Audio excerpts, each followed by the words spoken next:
අද අපි පටන් ගන්නේ අලුත් පාඩම 10 පන්තියේ ඉතිහාසයේ විෂයට අදාළ 11 පන්තියේ විෂයට අදාළ අලුත් පාඩමක් පටන් ගන්න අද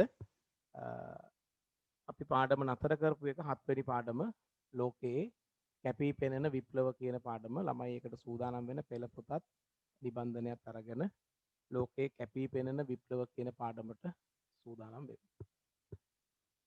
ඉතින් මම පැහැදිලි කිරීමක් කරන්නම් විප්ලවයක් කියන්නේ මොකක්ද කියන කාරණය කෙටි කාලයක් තුලදී යම්කිසි ශේෂ්ත්‍රයක ඇතිවන ප්‍රබල වෙනස් වීම තමයි අපි විප්ලවයක් කියලා කියන්නේ.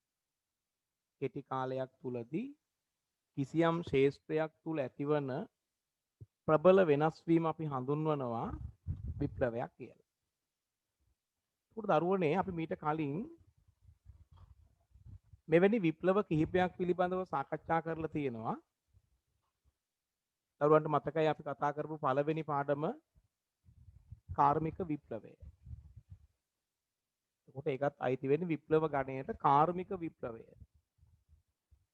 එතෙන්දී අපි මතකයි දෑතේ සවිය වෙනුවට යන්ත්‍ර සූත්‍ර භාවිත කරමින් භාණ්ඩ හා සේවා නිෂ්පාදනය ඇති කළ පුළුල් වෙනස තමයි කාර්මික විප්ලවය කියලා කිව්වේ. 18 වෙනි සියවසේදී යුරෝපා මහද්වීපේ බ්‍රිතාන්‍යයෙන් තමයි කාර්මික විප්ලවය ආරම්භ වුණේ. දරුවන්ට ඇහෙනවද මං කියන එක? අමන්දා පුතේ මං කියන එක ඇහෙනවද? ඇහෙනවා සර්. හරි. හරි. දෑතේ සවිය වෙනුවට යන්ත්‍ර සූත්‍ර භාවිත කරමින් භාණ්ඩ හා සේවා නිෂ්පාදනය ඇති කළ පුළුල් වෙනස අපි කිව්වා කාර්මික විප්ලවය කියලා. ඒ වගේම යුරෝපා මහද්වීපය තුල දේශ ගවේෂණ ව්‍යාපාරයත් එක්ක ඇති වෙනවා ආගමික විප්ලවයක්. ආගමික ශේෂ්ත්‍රය තුල කෙටි කාලයක් තුල ඇතිවෙච්ච ප්‍රබල වෙනස් වීම අපි කියනවා ආගමික විප්ලවය. මේ විදිහට යම්කිසි ශේෂ්ත්‍රයක් තුල කෙටි කාලයක් තුලදී ඇතිවන වෙනස් වීම විප්ලව. උදාහරණ කිහිපයක් කතා කළා කාර්මික විප්ලවය. ඒතර යුරෝපයේ ඇතිවෙච්ච ආගමික විප්ලවය. අපි ඒ එහාට ගියොත් එහෙම අපි මේ පාඩමේදී සාකච්ඡා කරන්නේ දේශපාලන ශාස්ත්‍රය තුල ඇති වුණු විප්ලව පිළිබඳව. දේශපාලන ශාස්ත්‍රයේ ඇතිවෙච්ච විප්ලව පිළිබඳව තමයි අපි අද සාකච්ඡා කරන්නේ. එතකොට දේශපාලන ශාස්ත්‍රය තුල ඇති වුණු විප්ලව අතර ප්‍රධාන විප්ලවයක් වෙනවා 1688 ඇතිවෙච්ච ඉංග්‍රීසි විප්ලවය. ඉංග්‍රීසි විප්ලවය.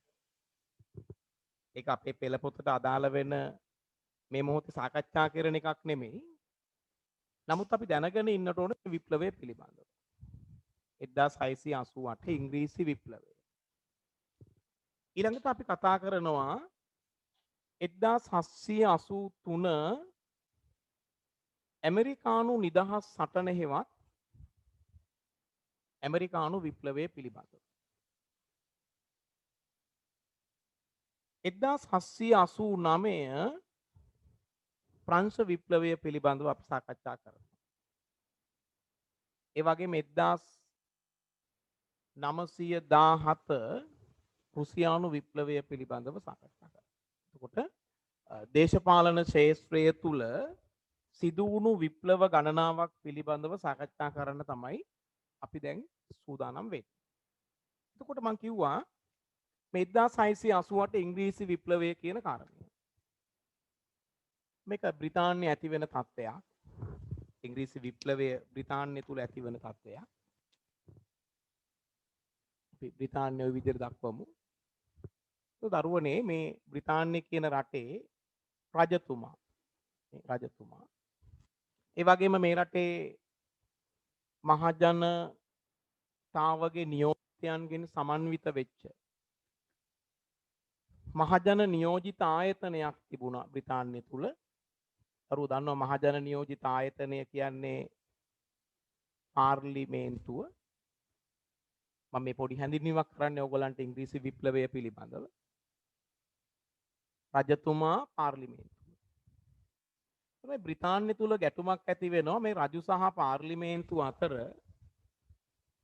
නීති පැනවීම සම්බන්ධයෙන්.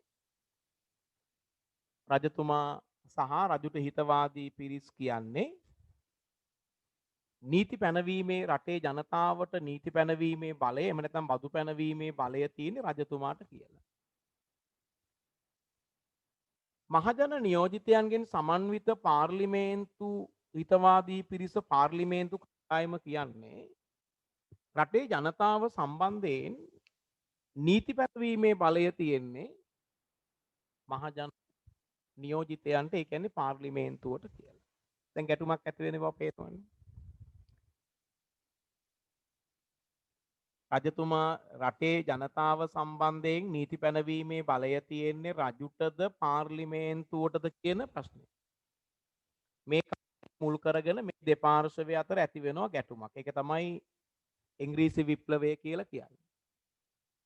ඒ ගැටුමේ අවසානයේදී රජු හිතවාදී කණ්ඩායම පරාජයට පත් කරලා පාර්ලිමේන්තු හිතවාදී කණ්ඩායම ජයග්‍රහණය කරනවා. අන්නේ ජයග්‍රහණයෙන් පස්සේ බ්‍රිතාන්‍ය තුල ඇති වෙනව එකඟතාවයක්. ඒ තමයි මහජනතාව සම්බන්ධයෙන් නීති පැනවීමේ බලය හිමි වෙන්නේ පාර්ලිමේන්තුවට කියලා. දරුවන් එක මතක තියාගන්න ඕනේ. බ්‍රිතාන්‍ය තුල එකඟතාවයක් ඇති වෙනවා ඉංග්‍රීසි විප්ලවයෙන් පස්සේ. මොකක්ද එකඟතාවය? රටේ ජනතාව සම්බන්ධයෙන් නීති පැනවීමේ බලය තියෙන පාර්ලිමේන්තුවට කියන කාරණය.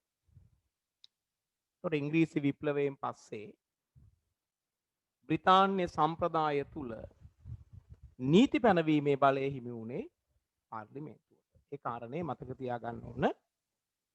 පාර්ලිමේන්තුව කියන්නේ ජනතා නියෝජිතයෝ ජනතා නියෝජිතයන්ගේ ආයතනය. එතකොට ජනතාව සම්බන්ධයෙන් යම් තීන්දුව తీරන ගැනීමේදී ඒ සිදු කර යුත්තේ පාර්ලිමේන්තුව විසින්. හොඳයි. ඒ කාරණේ මතක තියාගන්න ඕන. එතකොට අපි පාඩමේදී සාකච්ඡා කරන ප්‍රධානම මාතෘකාවක් තමයි 1783 ඇමරිකානු විප්ලවය නැත්තම් ඇමරිකානු නිදහස් සටන පිළිබඳව. අපි නිබන්ධනයේ තියෙන ප්‍රශ්නවලට උත්තර ලියන්න කලින් ටුටක් බලමු මොකද්ද මේ ඇමරිකානු නිදහස් සටන කියලා කියන්නේ කාටද? අප්‍රිකානු මහද්වීපය, අතු මුහුද, අරාබිය, ඉන්දියාව, ලංකාව.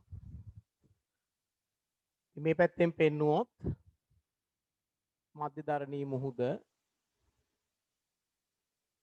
ග්‍රීසිය, ඉතාලිය,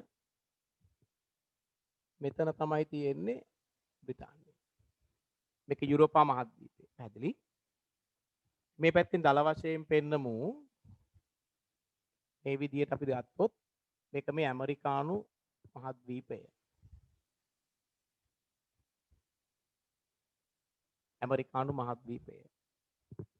දරුවන්ට මතක් වෙන්න ඕන දැන් ලෝකේ පළවෙනි වතාවට ලෝක සිතියම නිර්මාණය කරනවා ටොලමි. ඒ ටොලමි ලෝක සිතියම නිර්මාණය කරනකොට මේ කොටස අඩංගු වෙන්නේ නැහැ. මේ ඇමරිකානු මහද්වීපයක දකින්න ලැබෙන්නේ නැහැ. ඒකට හේතුව තමයි ඒ වෙනකොට ලෝකයේ තුල මේ මහද්වීපය ගැන දැනගෙන හිටියේ නැහැ. ඔයගලන්ට මතකයි මෙතන තියෙන රට තුර්කිය. මේ කළු මුහුදයි මධ්‍යධරණී මුහුදයි අතරින් මේ ආකාරයේ මේ පෙන්නලා තියෙන මේ රට තුර්කිය. උට අතීතේ ප්‍රධාන වෙළඳ මාර්ග වෙළඳ මධ්‍යස්ථානයේ තිබුණේ මෙතන මේ කළු මුහුද මේක මධ්‍යධරණී මුහුද මෙතන කොන්ස්ටන්ටිනෝපල් නගරය. මේ කොන්ස්ටන්ටිනෝපල් නගරය කේන්ද්‍ර කොටගෙන තමයි අපරදිග සහ පෙරදිග අතර වෙළඳාම ක්‍රියාත්මක වුණේ. පෙර අපර දෙදිග වෙළඳාමනේ. එතෙන්දී ප්‍රධාන වශයෙන් ගොඩබිම් සේද මාර්ගයක් තිබුණා. මුහුදු මාර්ග දෙකක් ක්‍රියාත්මක වුණා. අපි කඩේරකින් පෙන්නුවොත් මෙතනින් මේ විදියට කොන්ස්ටන්ටිනෝපල් වලින් මධුධරණී මුහුදට ඇවිල්ලා එතනින් ගොඩබිම ඔස්සේ ඇවිල්ලා පර්සියන් බොක්කෙන් ඉන්දියන් සාගරයට ඇවිල්ලා මෙහෙම ගමන් කරන මාර්ගය. අනෙක් මාර්ගය තමයි කොන්ස්ටන්ටිනෝපල් වල ඉඳලා මධ්‍යධරණී මුහුද ඔස්සේ මෙතන ඇලෙක්සැන්ඩ්‍රියාවට ඇවිල්ලා රතු මුහුදෙන් ඉන්දියන් සාගරයට සම්බන්ධ වෙන මාර්ගය. එතකොට මේ මාර්ගය ඔස්සේ තමයි චීනයේ ඉඳලා නැත්නම් ලංකාවේ චීන ඉන්දියාවේ තිබෙන වෙළඳ භාණ්ඩ අරාබි ජාතික වෙළෙඳ විසින් මේ මාර්ග දෙක ඔස්සේ අරගෙන එනවා කොන්ස්ටන්ටිනෝපල් වලට. එතෙන්දී මේ යුරෝපා මහද්වීපේ රටවල වෙළෙන්දන් පෘතුගාල, ඉස්පාන්‍ය, ප්‍රංශය, බ්‍රිතාන්‍ය, ඕලන්තය ආදී රටවල වෙළෙන්දෝ මේ නගරෙට ඇවිල්ලා ඒ කියන්නේ කොන්ස්ටන්ටිනෝපල් නගරෙට ඇවිල්ලා මේ පෙරදිගෙන් ගේන භාණ්ඩ මිලදී ගැනීම සිද්ධ කළා වගේම ඒගොල්ලන්ගේ රටවල නිෂ්පාදනය කරන භාණ්ඩ අරගෙන ඇවිල්ලා කොන්ස්ටන්ටිනෝපල් වලදී මේ අරාබි ජාතික වෙළඳුන්ට විකුණන ක්‍රමවේදයක් තමයි තිබුණේ. පෙර අපරදෙදිග වෙළඳාම්. 1453 දී ඔටෝමන් තුර්කිවරු මේ කොන්ස්ටන්ටිනෝපල් නගරය ආක්‍රමණය කළා. ඒක දරුවෝ මතකයි. තුර්කි ජාතිකයන් කොන්ස්ටන්ටිනෝපල් නගරය ආක්‍රමණය කරලා යුරෝපා ජාතීන්ට පෙරදිග සමග වෙළඳාම් කිරීමට තිබුණු මාර්ග අවහිර කරලා දැම්මා. මෙතනින් මාර්ග අවහිර කළා. දැන් යුරෝපීයන්ට පෙරදිග රාජ්‍යයන් සමග වෙළඳාම් කරන්න බෑ. හේතුව තමයි 1453 කොන්ස්ටන්ටිනෝපල් නගරය ඔටෝමන් තුර්කීන් විසින් ආක්‍රමණය කරලා පෙරදිග සහ යුරෝපය අතර තිබුණු වෙළඳ මාර්ග අවහිර කිරීම. එතන මෙතෙන්දී යුරෝපා ජාතීන් කල්පනා කරනවා නව මාර්ග සොයාගෙන පෙරදිගට පිවිසෙන්න. මේ නව මාර්ග සොයාගෙන පෙරදිගට පැමිණෙන්නේ නැත්නම් ලෝකයේ වෙනත් රටවලට යාමට අලුත් මුහුදු මාර්ග ඔස්සේ යුරෝපීයන් නව රටවල් සොයා යාමට දරන උත්සාහය අපි කියනවා දේශ ගවේෂණය කියලා. එතකොට දේශ ගවේෂණය මුලින්ම ආරම්භ වෙන්නේ මේ අයිබීරියන් අර්ධද්වීපය. මෙන්න මේක අපි කියනවා අයිබීරියන් අර්ධද්වීපය. යුරෝපා මහද්වීපේ මේ තියෙන ටික මේ ටික අයිබීරියන් අර්ධද්වීපය. ඒ අයිබීරියන් අර්ධද්වීපේ තියෙන ප්‍රධානම රටක් තමයි මෙතනින් මේ පෙන්නන්නේ මම පෘතුගාලය. ඒකට එතන තියෙන නගරය තමයි ලිස්බන් නගරය. දරුවන්ට ඒව මතකයි. ඒකට මේ රටේ හිටිය දේශ ගවේෂණය සඳහා මහත් උනන්දුවක් දැක් වූ පාලකයෙක් ඒ තමයි හෙන්රි කුමාරයා. අපි එයාට කිව්වා නාවික හෙන්රි. නාවික හෙන්රි රජුගේ අනුග්‍රහය මත නව මුහුදු මාර්ග ඔස්සේ අලුත් රටවල් සොයාගෙන යාමේ ගමන දේශ ගවේෂණය පටන් ගන්නවා. පෘතුගාල ජාතිකයෙකු වෙච්ච බර්තෝලමියු ඩයස්. කොට මේ පැත්තේ තියෙන ඇට්ලන්ටික් සාගරය. බර්තෝලමියු ඩයස් ඇට්ලන්ටික් සාගරය ඔස්සේ ගමන් කරලා අප්‍රිකාව වටා ගමන් කරලා මේ ආකාරයට උත්සාහ කරනවා පෙරදිගට. නමුත් ඔහු පැමිණෙන්න පුළුවන්කම ලැබුණේ මෙතනට විතරයි. දරුවන් දන්න මොකද්ද මෙතෙන්ද උනේ කියන කාරණය? අර කුණාටුවක් ඇති වෙච්ච නිසා එතනින් එහාට යාත්‍රාව ගමන් කිරීම අවදානම් වීම හේතුවෙන් එතනින් ඒ කටයුත්ත අවසන් වෙනවා. එතකොට බර්තෝලමියු ඩයස් 1488 දී මෙන්න මෙතන මේ ස්ථානය සොයාගත්ත. අපි කියන මේක කුණාටු තුරු නැත්තම් සුබ පැතියේ තුරු. ඊළඟට දේශ ගවේෂණ ව්‍යාපාරය සඳහා යොමු වෙන අයිබීරියන් අර්ධද්වීපයේ තිබෙන ප්‍රධානතම රාජ්‍යය තමයි ස්පාඤ්ඤය. රටේ දේශ ගවේෂණය සඳහා අනුග්‍රහය දක්වන ප්‍රධාන රාජකීය යුවලක් හිටිය ෆර්ඩිනන්ඩ් රජු සහ ඉසබෙලා. මේගොල්ලන්ගේ අනුග්‍රහය මත දේශ ගවේෂණය සඳහා ප්‍රවිෂ්ඨ ක්‍රිස්ටෝපර් කොලම්බස්. ක්‍රිස්ටෝපර් කොලම්බස් දේශ ගවේෂණය පටන් ගන්න 1492 දී. කල්පනා කර ඇට්ලන්ටික් සාගරය ඔස්සේ අර බර්තෝල මියුඩයස් ගමන් කර මාර්ගයේ එන්න උත්සාහ කළොත් එයාටත් මේ අනතුරට මුහුණ පාන්න වෙයි කියලා හිතලා වෙන්න ඇති. ඔහු මේ ගමන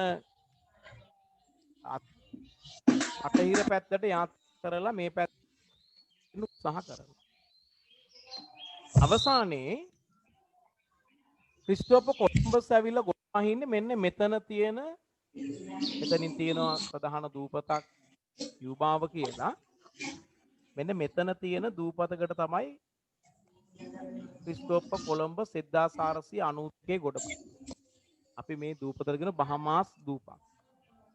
මේ බහමාස් දූපත් තියෙන්නේ කැරිබියන් මුහුදේ. ඒතර කැරිබියන් මුහුදේ බහමාස් දූපත් වලට ගොඩ බහින ක්‍රිස්ටෝපර් කොලම්බස් විශ්වාස කරනවා එයා මේ ඇවිල්ලා ඉන්නේ ආසියාවේ තිබෙන ප්‍රධාන රාජ්‍යයක් වන ඉන්දියාවට කියලා. කොලම්බස්ගේ විශ්වාසය එයා ඉන්නේ ඉන්දියාවේ. පැහැදිලි? ඊට පසු කාලෙදී දේශ ගවේෂණයේ යෙදෙන. එතන මට තව කාරණයක් හින්දි කියන්න ඕනේ. දැන් කොලම්බස් විශ්වාස කරනවා එයා ඉන්නේ ඉන්දියාවේ කියලා. ඒ නිසා මේ ප්‍රදේශවල වාසය කළ ස්වදේශිකයන් කොලම්බස් හඳුන්වන්නේ ඉන්දියානුවන්. ඒ පුජ්‍යලයන් ශරීරය වර්ණ ගන්වගෙන තිබුණු ආකාරය අනුව මේ ප්‍රදේශවල වාසය කළ ස්වදේශීය ජනවර්ගය හැඳින්වුවා සතු ඉන්දියානුවන් කියලා. දැන් වැරදි තැනක තමයි ඉන්නේ. පැහැදිලි වෙනවානේ කොලම්බස් ඉන්නේ ඉන්දියාවේ නෙමෙයි. එයා ඉන්නේ වෙනත් තැනක. නමුත් එයා විශ්වාස කරනවා එයා ඉන්නේ ඉන්දියාවේ. මේ පැත්ත ඉන්දියාව තියෙන්නේ. ඉන්දියාව පැත්ත පළාතේවත් නෙමෙයි කොලම්බස් ඉන්නේ. පස්සේ කාලේ දේශ ගවේෂණයේ යෙදෙන ඇමරිගෝ වෙස්පුචි කියන දේශ ගවේෂකයා මෙන්න මේ වැරද්ද නිවැරදි කරනවා. ඇමරිගෝ වෙස්පුචි කියනවා ක්‍රිස්ටෝපර් කොලම්බස් 1492 දී ගොඩ බැස්සේ ඉන්දියාවටවත් ආසියාවේ නැගෙනහිර ප්‍රදේශයටවත් වෙනම ප්‍රදේශයකට කියලා. එතකොට මෙන්න මේ සොයා ගැනීම නිසා කොලම්බස් කිව්වේ ආවේ ඉන්දියාවට කියලා.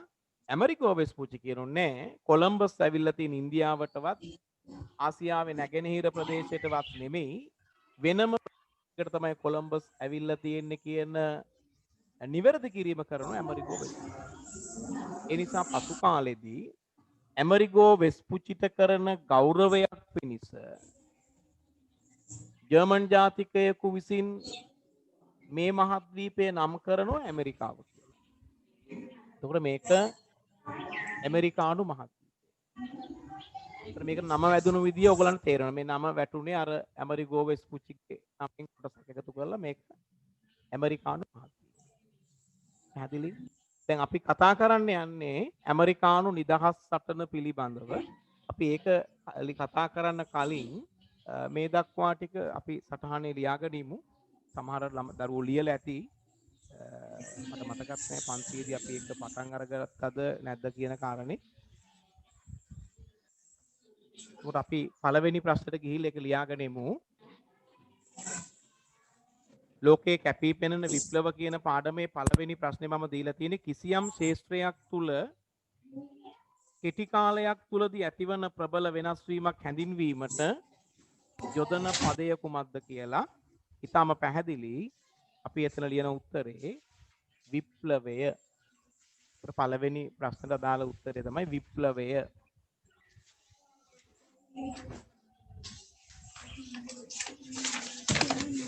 අපි 26 වෙනි ප්‍රශ්නේ වෙනකම් කරා සර් පන්තියේදී.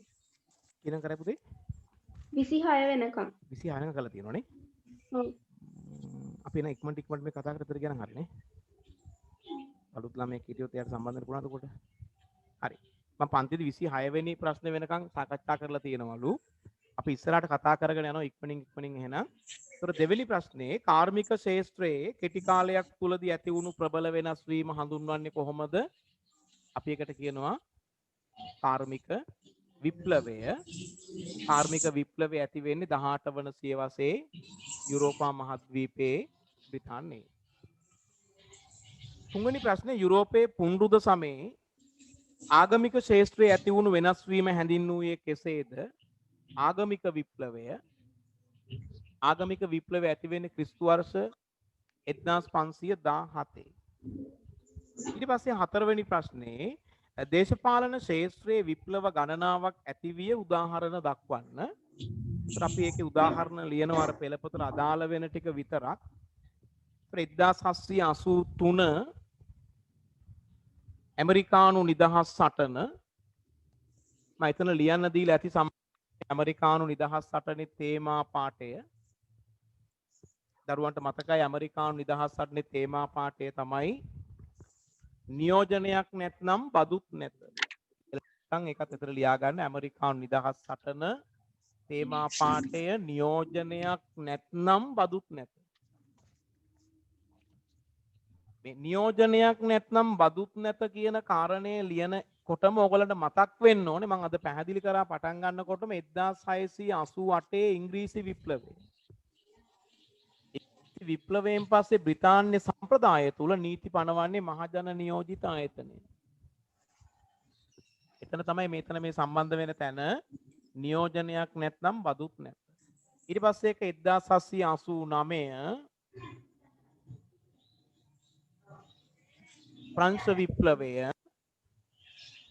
ප්‍රංශ විප්ලවයේ තේමා කියලා තියෙන නිදහස සමානාත්මතාවය සහ සහෝදරත්වය කියන කාරණා. කමරක 1789 තමයි කෑ ගහන්න බෑ.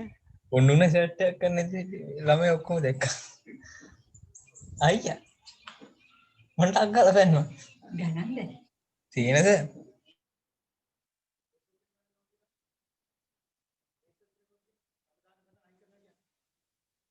ළමයි නමෙන් පෙනී සිටින කවුද මේ නම දාන්න? ඒසර් කියලා දාලා දෙන කවුද? කො පෙන්නලා බලන්න. කැමේ කොන් කරන්න. ඒසර්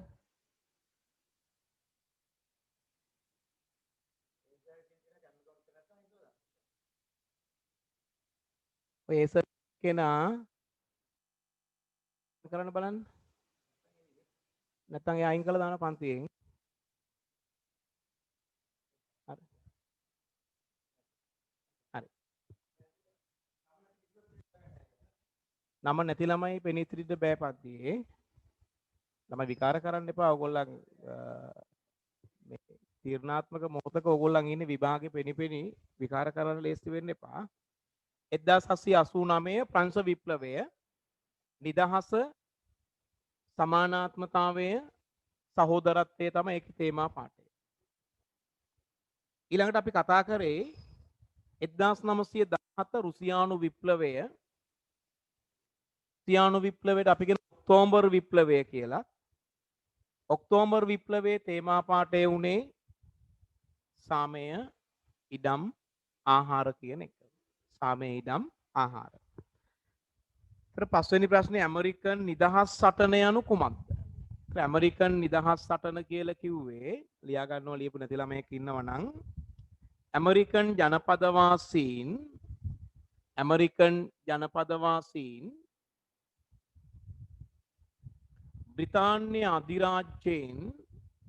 බ්‍රිතාන්‍ය අධිරාජ්‍යයෙන් නිදහස ලබා ගැනීම සඳහා ගෙන ගිය සටන. බ්‍රිතාන්‍ය අධිරාජ්‍යයෙන් නිදහස ලබා ගැනීම සඳහා ගෙන ගිය සටන.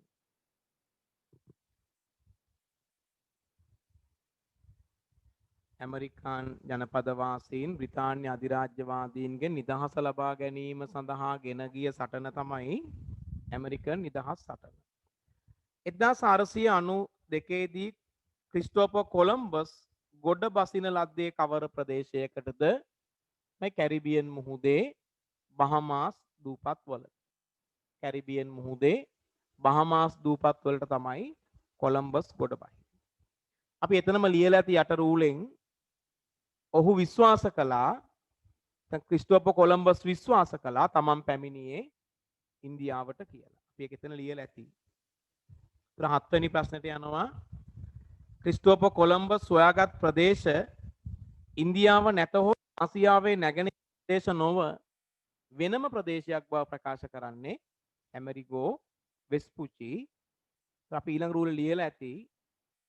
ඔහුගේ මෙම සොයා ගැනීමට ගෞරවයක් පිණිස මේ ගොඩබිම් ප්‍රදේශය මේ කොලම්බස් සොයාගත්තු ගොඩබිම් ප්‍රදේශයේ නම් කරා කියලා ඇමරිකාව කියලා. 8 වෙනි ප්‍රශ්නෙට ගිය ඇමරිකාවේ ජනපද පිහිටු යුරෝපීය රටවල් නම් කරන්න. මම මේ පොඩක් ඉක්මන් කරා දැන් මේ ටික සාකච්ඡා කරලා තියෙනවා කියලා කියපු නිසා ඇමරිකාව තුල ජනපද පිහිටවන්න පෙළඹිච්ච යුරෝපා රටවල් මෙන්න මෙයා ගියා. මේ රට තමයි පෘතුගාලය. දරුවෝ ලියා ගන්න ලියලා නැති ළමෙක් ඉන්නවා නම් ඊට පස්සේ මෙයා ගියා. මෙයා තමයි ස්පාඤ්ඤය. ඊට පස්සේ මෙතනින් මෙයා ගියා. මේ රට ගියා. අපි මෙයාට කියනවා ප්‍රංශය. මේ ප්‍රංශය. ඊට මෙතනින් තව චූටි රටක් තියෙන මේ පැත්තෙන් එයා ඕලන්දය. එතකොට පෘතුගාලය, ස්පාඤ්ඤය, ප්‍රංශය, ඕලන්දේ අනිත් එක්කෙන මේ රට. බ්‍රිතාන්‍ය. මේ යුරෝපා රටවල් තමයි ඇමරිකාවේ ජනපද පිහිටුවන්න යන්නේ. යුරෝපියන් ඇමරිකාවේ ජනපද පිහිටුවීමට බලපෑ හේතු අපි ලියලා තියෙන නිසා මම ඒක ලියන්න වෙලාවක් ගන්නෙ නෑ. ප්‍රධාන හේතු තුනක් අපි ලියලා ඇති. යුරෝපයේ ඇති වුණු ආගමික ගැටුම් රෝමානු කතෝලික සහ රෙපරමාදු ආගම අතර ඇතිවන ගැටුම් වලදී ඒ ආගමික ගැටුම් වලින් බේරිලා ආගමික නිදහස ලබා ගැනීම සඳහා මේ රටවල ජනතාව යුරෝපා මහද්වීපෙන් අයින් වෙලා මේ අලුතෙන් සොයාගත්තු ගොඩබිමට ආවා. එක එකක්. දෙවෙනි කාරණය තමයි අලුත් ප්‍රදේශයකට ඇවිල්ලා අලුත් ඉඩම් අත්පත් කරගෙන තමන්ගේ ජීවිත ආර්ථිකමය වශයෙන් සෞභාග්‍යමත් කර ගැනීම පිළිබඳව යුරෝපියන් තුල තිබුණු උනන්දුව. අලුත් ප්‍රදේශයකට ගිහිල්ලා ඒවා ඉඩම් අත්පත් කරගෙන තමන්ගේ ජීවිත සෞභාග්‍යමත් කරගන්න අවශ්‍ය වෙච්ච නිසා ඇතම් යුරෝපියන් මෙහෙට ආවා.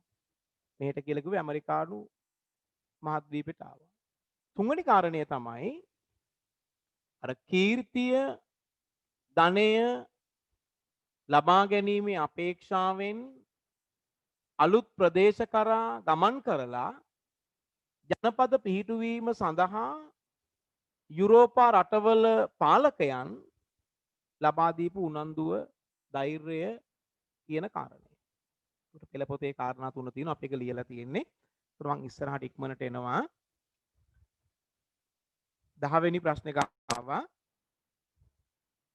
දකුණු ඇමරිකානු ප්‍රදේශවල ජනාවාස පිහිටුවා ගැනීමට පියවර ගත්තේ කවුරුන්ද කියලා අහනවා. දකුණු ඇමරිකානු ප්‍රදේශ මේ පැත්ත. ඒතර මේ පැත්තේ ජනාවාස පිහිටුවන්න මූලික වුණේ පෘතුගාලය සහ ස්පාඤ්ඤය. මේගොල්ලෝ තමයි මේ පැත්තේ ජනපද පිහිටුවීම කළේ. තමයි ලියලා ඇත්තේ. ඊළඟ අහන උතුරු ප්‍රදේශයේ කවුද ජනාවාස පිහිටුවෙව්වේ? ඇමරිකානු මහද්වීපේ බ්‍රිතාන්‍ය සහ ප්‍රංශය. බ්‍රිතාන්‍ය සහ ප්‍රංශය. බ්‍රිතාන්‍ය විසින් උතුරු ඇමරිකන් ප්‍රදේශවල පිහිටුවන ලද ජනපදාසයෙන් බිහි වූ රාජ්‍යය මේ බ්‍රිතාන්‍ය විසින් උතුරු ඇමරිකාවේ පිහිටුවන ලද ජනපදාශ්‍රයෙන් බිහිවෙච්ච රාජ්‍යය තමයි අද ලෝකයේ බලවත්ම රාජ්‍යය බවට පත් වෙලා තියෙන්නේ ඇමරිකා එක්සත් ජනපදය.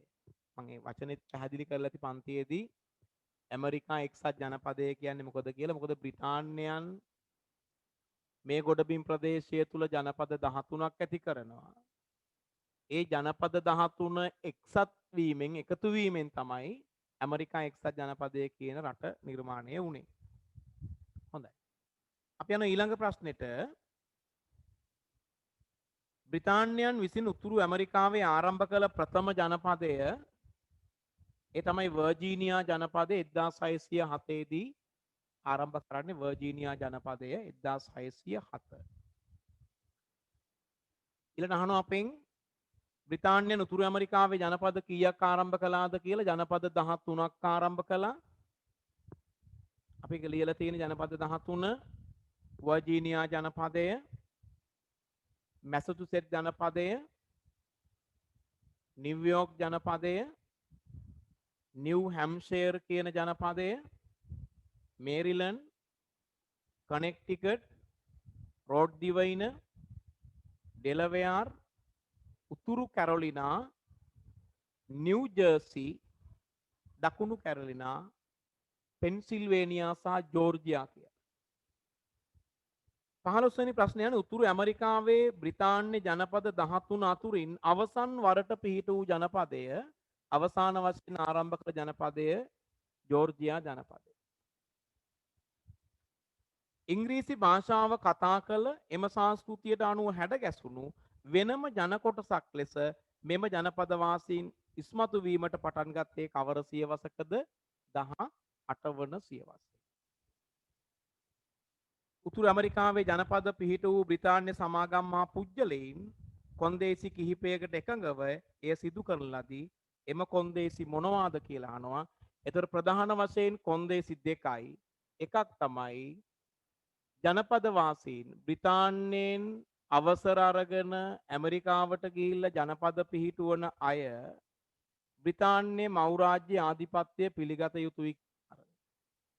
දෙක තමයි ජනපද වාසීන් බ්‍රිතාන්‍ය නීතිය පිළිගන්න ඕන කියන කාරණා. එතකොට ඇමරිකාවේ ගිහිල්ලා ජනපද පිහිටුවන අය ප්‍රධාන වශයෙන් කොන්දේසි දෙකකට එකඟ වෙලා තමයි කටයුතු කළේ. 18 වෙනි එකට යනවා බ්‍රිතාන්‍යයන් උතුරු ඇමරිකාවේ පිහිටුවන ලද ජනපද පාලනය කරන ලද්දේ කවුරුන් විසින්ද?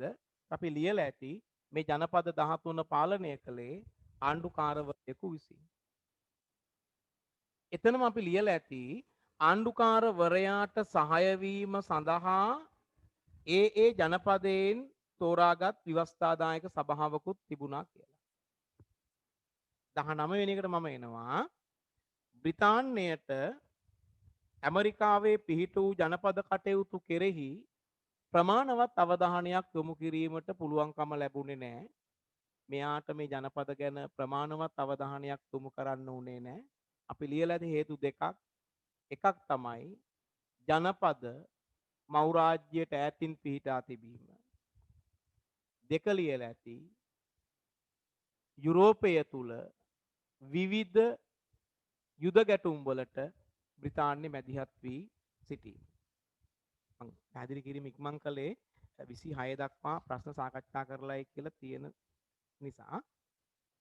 උතුරු ඇමරිකාවේ ජනපද වාසීන් තුල නිදහස පිළිබඳ ආකල්පය වර්ධනය වීමට බලපෑ සිද්ධිය කුමක්ද?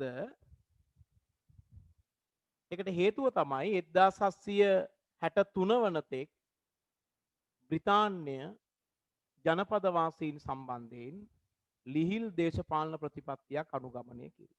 තරු ලියලා ඇති එතන ජනපද සම්බන්ධයෙන් බ්‍රිතාන්‍ය 1763 වන තෙක් ලිහිල් දේශපාලන ප්‍රතිපත්තියක් අනුගමනය කිරීම එකට හේතු වෙන්නේ. 1763 වර්ෂයට පෙර ආරක්ෂාව සම්බන්ධයෙන් ඇමරිකා එක්සත් ජනපද වාසීන් මුහුණ දීපු ගැටලු දෙකයි. එකක් ප්‍රංශවරුන්ගේ තර්ජනය, අනිත් එක ස්වදේශික රතු ඉන්දියානුවන්ගේ තර්ජනය. ප්‍රංශ තර්ජන සහ ස්වදේශික රතු ඉන්දියානු තර්ජන කියන කාරණය. මේ දෙකත් අපි ලියලා තියෙන්නේ. අපි ඊට පස්සේ එනවා ඊළඟ එකට සත් අවුරුදු යුද්ධය පැහැදිලි කරලා තියෙන්නේ මම බ්‍රිතාන්‍ය සහ ප්‍රංශය අතර අවුරුදු 7ක් තිස්සේ පැවති යුද්ධය තමයි හත් අවුරුදු යුද්ධය. හත් අවුරුදු යුද්ධයෙන් ප්‍රංශය පරාජයට පත් වෙනවා. බ්‍රිතාන්‍ය ජයග්‍රහණය කරනවා. ඊට පස්සේ බ්‍රිතාන්‍ය සහ ප්‍රංශය අතර සාමගි විසුමක් ඇති වෙනවා. අපි එකට කිව්වා පැරිස් සාමගි විසුම. එම සාමගි විසුම යටතේ මේ ජනපදවාසීන්ට ප්‍රංශයන්ගෙන් එල්ල වෙච්ච තර්ජන අවසන් වුණා කියලා ලියලා ඇති. ඊළඟට අපි 23 වෙනි ප්‍රශ්නෙට ගියහම ඇමරිකාවේ ජනපද බටහිරට ව්‍යාප්ත වීමට පැවති බාධකය තමයි ස්වදේශික රතු ඉන්දියානුවන්ගේ බාධකය. අපි එතන ලියලා ඇති 7 අවුරුදු යුද්ධෙන් ප්‍රංශය පරාජය වීමත් සමග ප්‍රංශවරු සමග සම්බන්ධතා පවත්වාගෙන යාමට ස්වදේශික රතු ඉන්දියානුවන්ට නොහැකි වීම නිසා බ්‍රිතාන්‍ය විසින් අනුගමනය කළ විවිධ උපක්‍රම හේතුවෙන් ස්වදේශික රතු ඉන්දියානුවන්ගේ තර්ජනය අවසන් වුණා කියන කාරණය අපි ඒකම තමයි 24 ලියලා ඇත්තේ. 25 වෙනි ප්‍රශ්නේ ඇමරිකන් විප්ලවයට බලපෑ හේතු අපි බලපෑ හේතු එකක් තමයි බ්‍රිතාන්‍ය පාලනයෙන් නිදහස් වෙලා දැන් බ්‍රිතාන්‍යයට ප්‍රමාණවත් අවධානයක් මෙයාට යොමු කරන්න උනේ නැහැ කියන කාරණය. අපි ඒක ලියලා ඇති. ඊළඟට ජනපදවාසීන්ගේ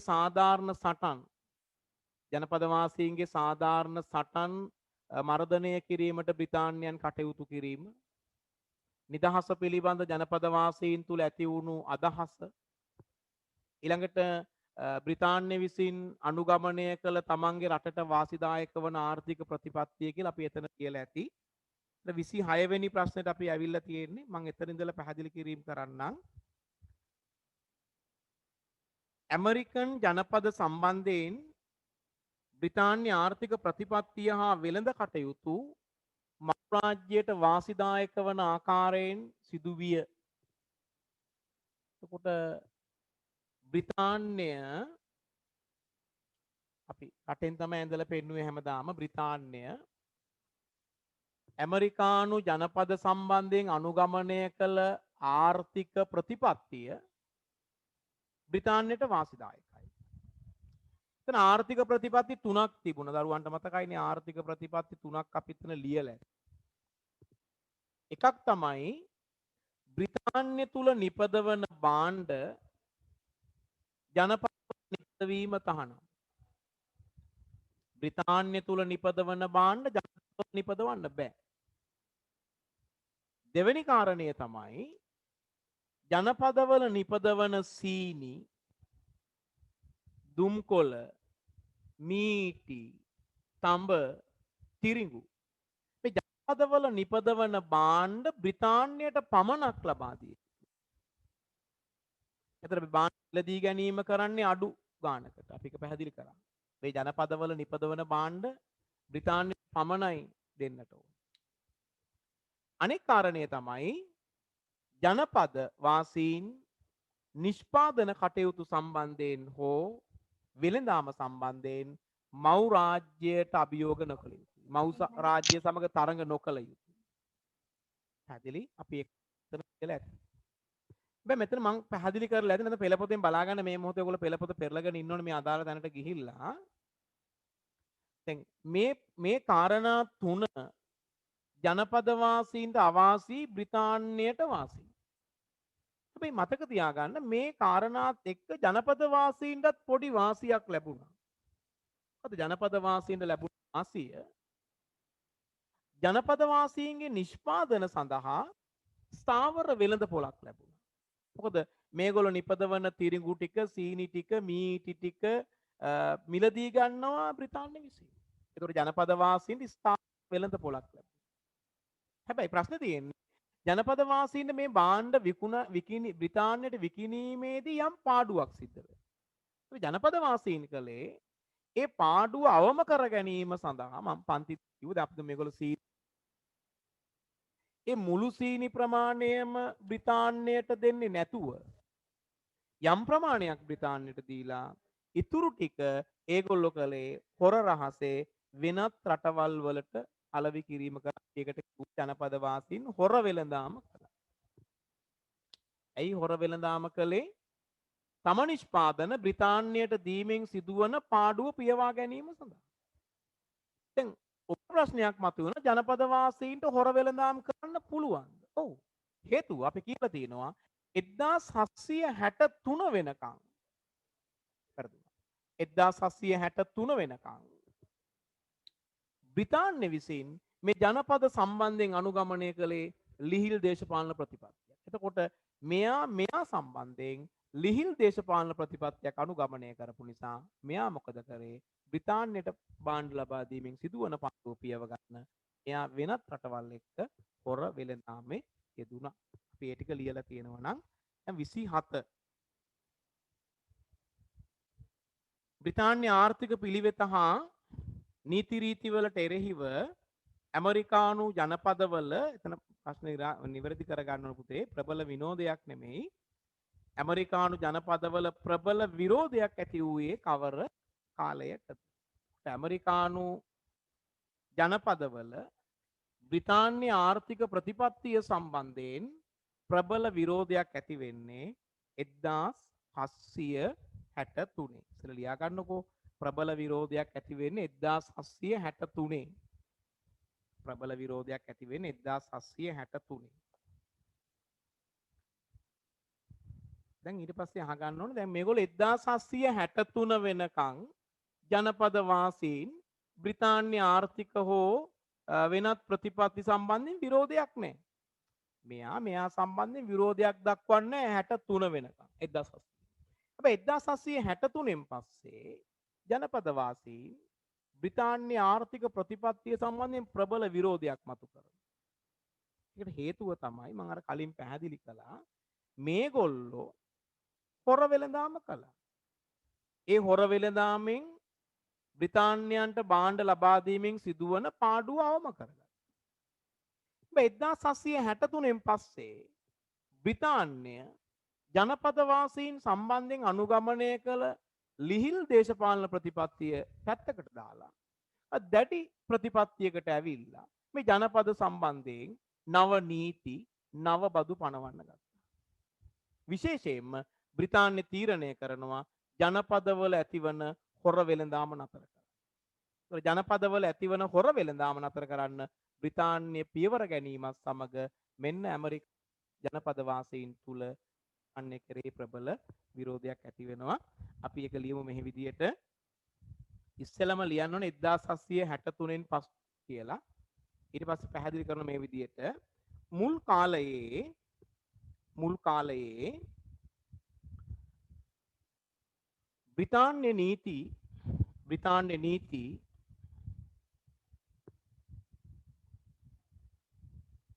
ජනපද වලට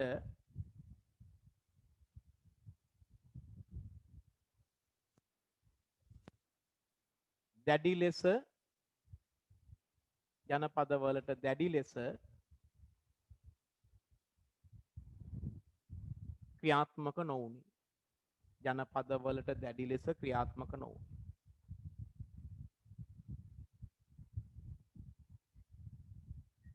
එනිසා වුන්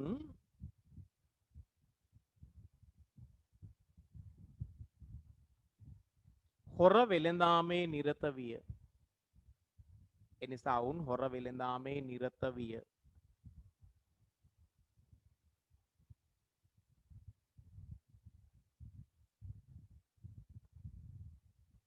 එහෙත් 1763න් පසුව බ්‍රිතාන්‍ය විසින්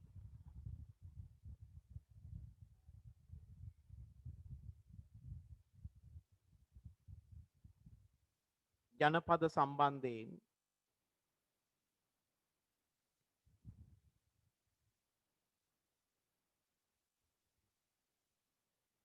නව නීති පැනවීම නිසා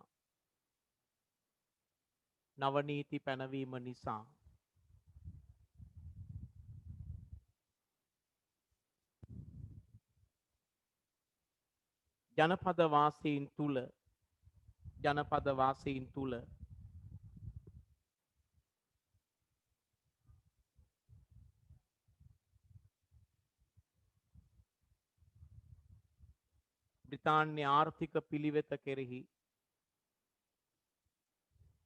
බ්‍රිතාන්‍ය ආර්ථික පිළිවෙත කෙරෙහි දැඩි විරෝධතාවයක් මතුවිය.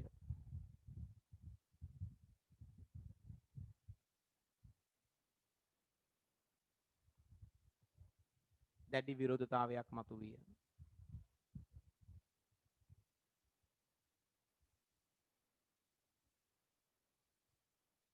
අපි යනවා 28 වෙනි ප්‍රශ්නෙට. සත් අවුරුදු යුද්ධය සඳහා බ්‍රිතාන්‍යයට දැරීමට සිදු වූ වියදමින් කොටසක් ඇමරිකන් ජනපදවලින් ලබා ගැනීම සඳහා බ්‍රිතාන්‍ය අනුගමනය කළ ක්‍රියාමාර්ග මොනවද කියන තැනට මම ඉන්නේ 113 වෙනි පිටුවේ නිදහස් සටනට බලපෑ හේතු කියන මාතෘකාවේ ඉඳලා දෙවෙනි ඡේදය. දරුවන් එතනට එන්න දෙවෙනි ඡේදෙට ඒ දෙවෙනි ඡේදේ තියෙනවා සත් අවුරුදු යුද්ධය සඳහා බ්‍රිතාන්‍යයට දැරීමට සිදු වූ වියදමින් කොටසක් ඇමරිකන් ජනපදවාසීන්ගෙන් ලබා ගැනීමට බ්‍රිතාන්‍ය අනුගමනය කළ ක්‍රියාමාර්ග මොනවද කියලා. ඉස්සෙල්ලා මෙතන ලකුණු කරගන්න හත් අවුරුදු යුද්ධය සඳහා බ්‍රිතාන්‍යයට දැරීමට සිදු වුණු යුද වියදමින් කොටසක් හෝ ඇමරිකානු ජනපදවලින් අය කරගන්න ඕනේ කියන තීරණය ගන්නේ බ්‍රිතාන්‍ය අගමැති ජෝන් ග්‍රැන්විල්.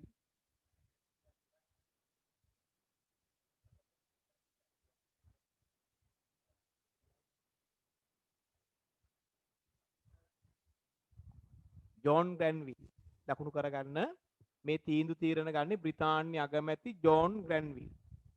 පේනවනේ? පෙළ පොතේ තියෙනවා 113 වෙනි පිටුවේ.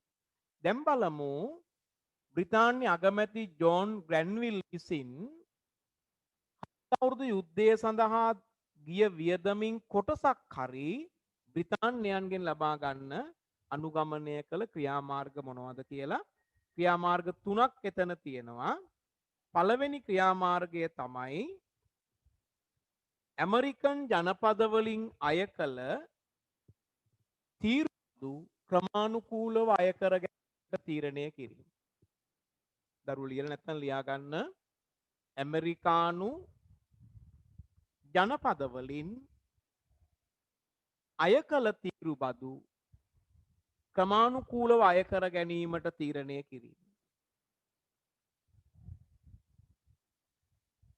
තීරු බදු ක්‍රමානුකූලව අය කර ගැනීමට තීරණය කිරීම. දෙවැනි කාරණය ජනපදවල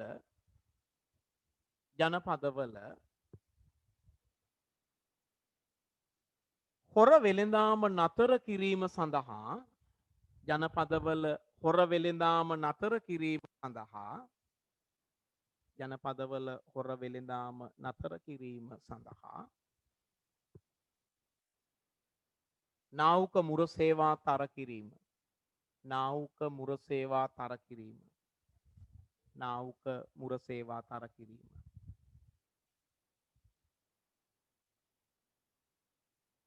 තුන්වෙනි කාරණය අමතර ආදායම් වැඩි කර ගැනීම සඳහා අමතර ආදායම් වැඩි කර ගැනීම සඳහා අමතර ආදායම් වැඩි කර ගැනීම සඳහා නව බදු පනත් කිහිපයක් පැනවීම.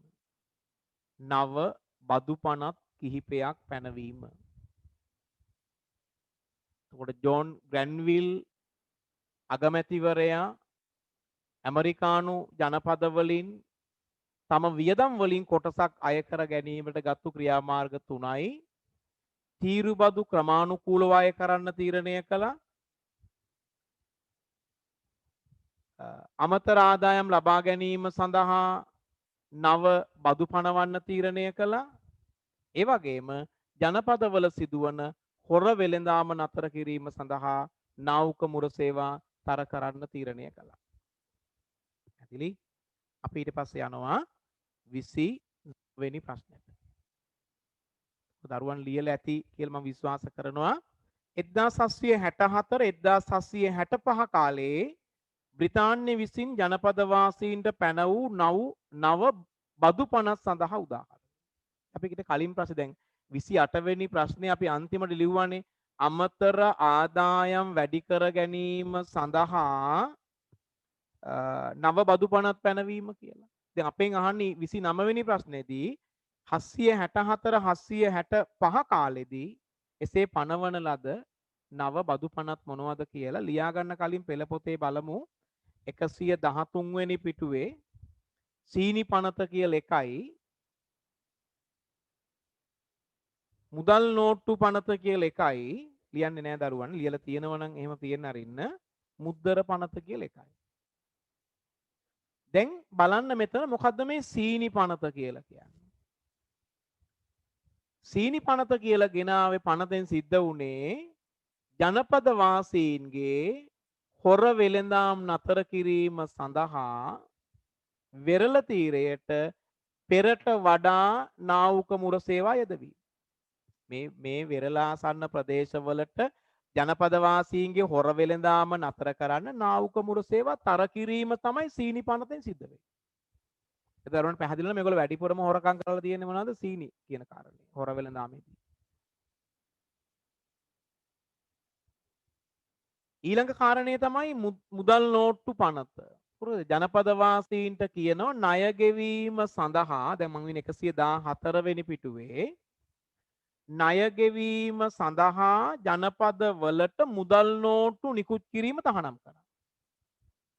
බ්‍රිතාන්‍ය විසින් ඇමරිකානු ජනපදවලට ණය ගෙවීම සඳහා මුදල් නෝට්ටු නිකුත් කිරීම තහනම් කරලා ජනපද වාසීන්ට කියනවා ණය ගෙවීම කරන්න කියලා රන් හා රිදී වලින්. මොකද මේගොල්ලෝ ණය ගෙවන්න ඕන ණය ගෙවන්න කාසි හා නෝට්ටු මුදල් නෝට්ටු නිපදවන්න බෑ ණය ගෙවන්න වෙනවා ද්‍රව්‍ය වලින් රන් රිදී වලින් ණය ගෙවන්න සිද්ධ වෙනවා. අනෙක් පනත තමයි මුද්දර පනත. මුද්දර පනත ගේන්නේ 1765 පොත බල දරුවන්ට පේනවා. බ්‍රිතාන්‍ය විසින් ඇමරිකානු ජනපදවලට පනවන ලද නව බදු අතර ජනතාවගේ විරෝධය ඉතාම ප්‍රබලව වැඩි වෙච්ච බදු වර්ගය තමයි මුද්දර බද්ද. සියලුම නීතිමය ලියවලි වලින් බදු අය කර ගැනීමේ ක්‍රමවේදය මුද්දර බද්ද කියලා කිව්වේ. අවසානයේ මේ ඇමරිකානු ජනපදවාසීන් තමන්ගේ විරෝධය කොතරම්ද කියනවා නම් මුද්දර භාවිත කිරීම ඒගොල්ලෝ නතර කරා මුද්දර වර්ධනය කරන්න තීරණය කළා. හරිනේ. ඒක දරුවන් මේ ටික දැන් බලා ගන්න ඇති. අපි ලියාගමු ඒක. ඉස්සෙල්ලා ලියනවා සීනි පනත කියලා. ලියපු දරුවන් ආයෙත් ලියන්න අවශ්‍ය වෙන්නේ නැහැ. සීනි පනත කියලා ලියලා ලියනවා ඉස්සරහින්.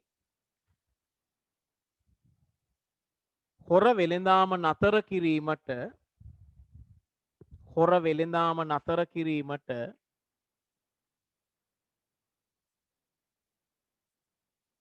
බ්‍රිතාන්‍ය නාවුක හමුදා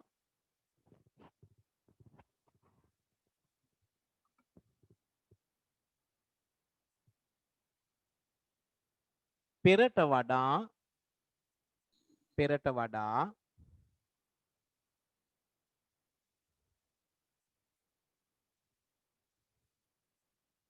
වෙරළ බඩ ප්‍රදේශවලට යැවීම. වෙරළ බඩ ප්‍රදේශවලට යැවීම.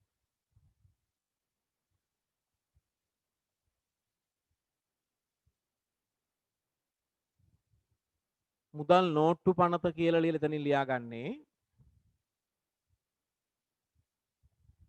ණය ගෙවීම සඳහා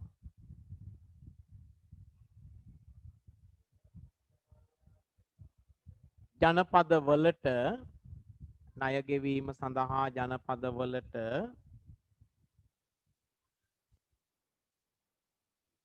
මුදල් නෝට්ටු නිකුත් කිරීම කෙරුණි. මුදල් නෝට්ටු නිකුත් කිරීම තහනම් කෙරුණි. මුදල් නෝට්ටු නිකුත් කිරීම තහනම් කෙරුණි.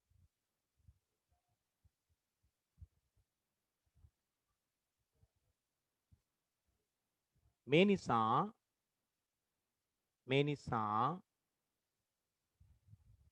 රිදී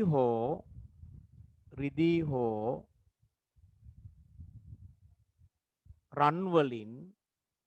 රන් වලින්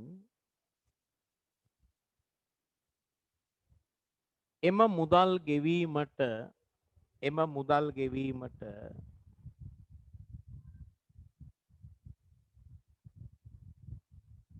ජනපද වාසීන්ට සිදුවිය.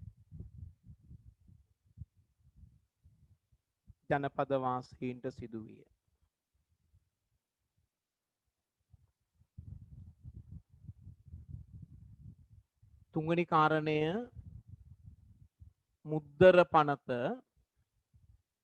මුද්දර පනත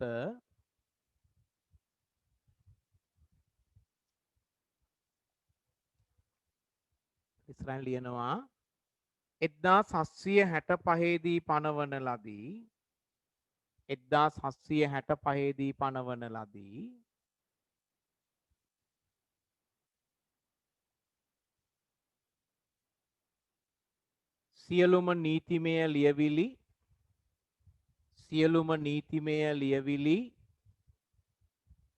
සියලුම නීතිමය ලියවිලි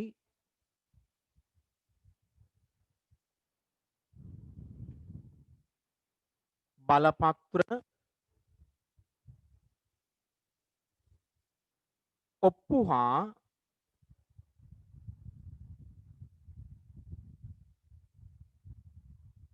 වෙනත් මුද්‍රිත ලේඛනවලින්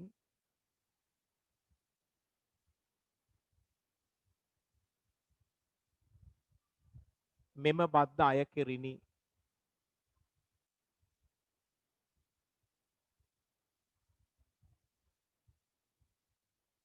එතනටම ලියලා තියාගන්න පුළුවන් නම් ඇමරිකානු ජනතාව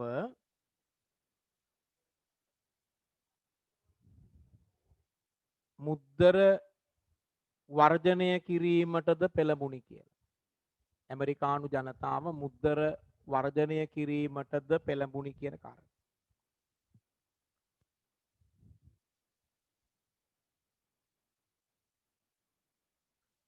පෙළපොතේ 114 අවසාන ඡේදය බලන්න.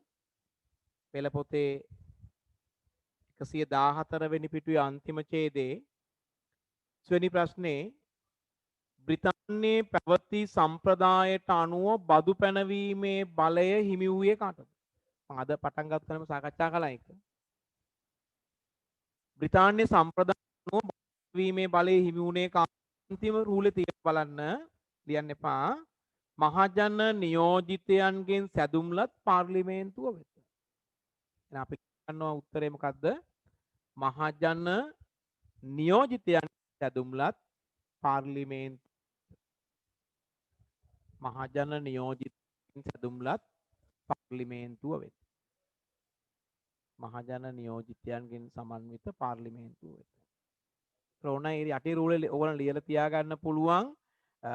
මේක පටන් ගන්නේ 1688 ඉංග්‍රීසි විප්ලවයේ ප්‍රතිඵලයක් ලෙස. 1688 ඉංග්‍රීසි විප්ලවයේ ප්‍රතිඵලයක් ලෙස මේ ආරම්භ විය කියලා එතන ලියලා තියාගන්න.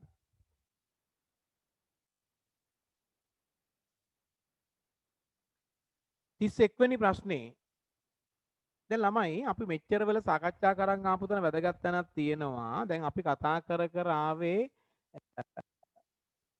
මේ රටේ මිනිස්සු මෙහි පද පිහිටෙව්වා. ඊට පස්සේ මෙයා සම්බන්ධයෙන් අනුගමනය කළ ආර්ථික ප්‍රතිපත්තිය මෙයාට වාසිදායකයි. එතකොට ඇමරිකානු ජනපද සම්බන්ධයෙන් බ්‍රිතාන්‍ය අනුගමනය කළ ආර්ථික ප්‍රතිපත්තිය බ්‍රිතාන්‍යයට වාසිදායක වෙච්ච නිසාත් ජනපදවාසීන්ට අවාසිදායක වෙච්ච නිසා දෙගොල්ලෝ අතර ගැටුමක් ඇති වුණා. ඒක ආර්ථිකමය ප්‍රශ්නයක්. දැන් ඊළඟට මේ ආර්ථික ප්‍රශ්නය දේශපාලන ප්‍රශ්නයක් බවට පත් වෙනවා. දේශපාලන ප්‍රශ්නයක් බවට පත් වෙනවා. ආර්ථිකමය කාරණය දේශපාලන කාරණයක් බවට පත් වෙන බලන්න එකට ඊළඟ ප්‍රශ්නේ තම ජනපද වෙනුවෙන් බදු පැනවීමට බ්‍රිතාන්‍ය පාර්ලිමේන්තුවට බලයක් නොමැති බව ජනපද වාසීන් ප්‍රකාශ කළේ ඇයි? අයිත් ප්‍රශ්න බලන්න. තම වෙනුවෙන් මෙතන ජනපද 13යි. තම ජනපද වෙනුවෙන් 13යි. බදු පැනවීමට බ්‍රිතාන්‍ය පාර්ලිමේන්තුවට බලයක් නැතැයි ජනපදවාසීන් ප්‍රකාශ කළේ ඇයි? දරුවනේ දැන් අපි කලින් කිව්වා බ්‍රිතාන්‍ය ජනතාවට බදු පනවන්නේ කවුද? මහජන නියෝජිත ආයතනය පාර්ලිමේන්තුව. එතකොට බ්‍රිතාන්‍ය ජනතාවගේ නියෝජිතයෝ මේ පාර්ලිමේන්තුවේ ඉන්න නිසා ඒ පාර්ලිමේන්තුවට පුළුවන් බ්‍රිතාන්‍යයන්ට බදු පනවන්න. හැබැයි මේ ඇමරිකාවේ තිබෙන ජනපද 13 කිසිදු නියෝජිතයෙක් කියන්නේ මේ ජනපදවල ජීවත් වෙන ජනතාව වෙනුවෙන් කිසිම නියෝජිතයෙක් මේ පාර්ලිමේන්තුවේ නැහැ. බ්‍රිතාන්‍ය පාර්ලිමේන්තුවේ නැහැ. ඒ නිසා ඇමරිකානු ජනපදවාසීන් කියනවා ඇමරිකානු ජනපද සම්බන්ධයෙන් බ්‍රිතාන්‍ය පාර්ලිමේන්තුවට බදු පනවන්න අයිතියක් නැහැ. මොකද හේතුව ඇමරිකානු ජනපදවල නියෝජිතයන් බ්‍රිතාන්‍ය පාර්ලිමේන්තුවේ නොමැති නිසා. ඇමරිකානු ජනපදවල නියෝජිතයන් බ්‍රිතාන්‍ය පාර්ලිමේන්තුවේ නැති නිසා බ්‍රිතාන්‍ය පාර්ලිමේන්තුව අයිතියක් නැහැ ජනපද සම්බන්ධයෙන් බදු පනවන්න.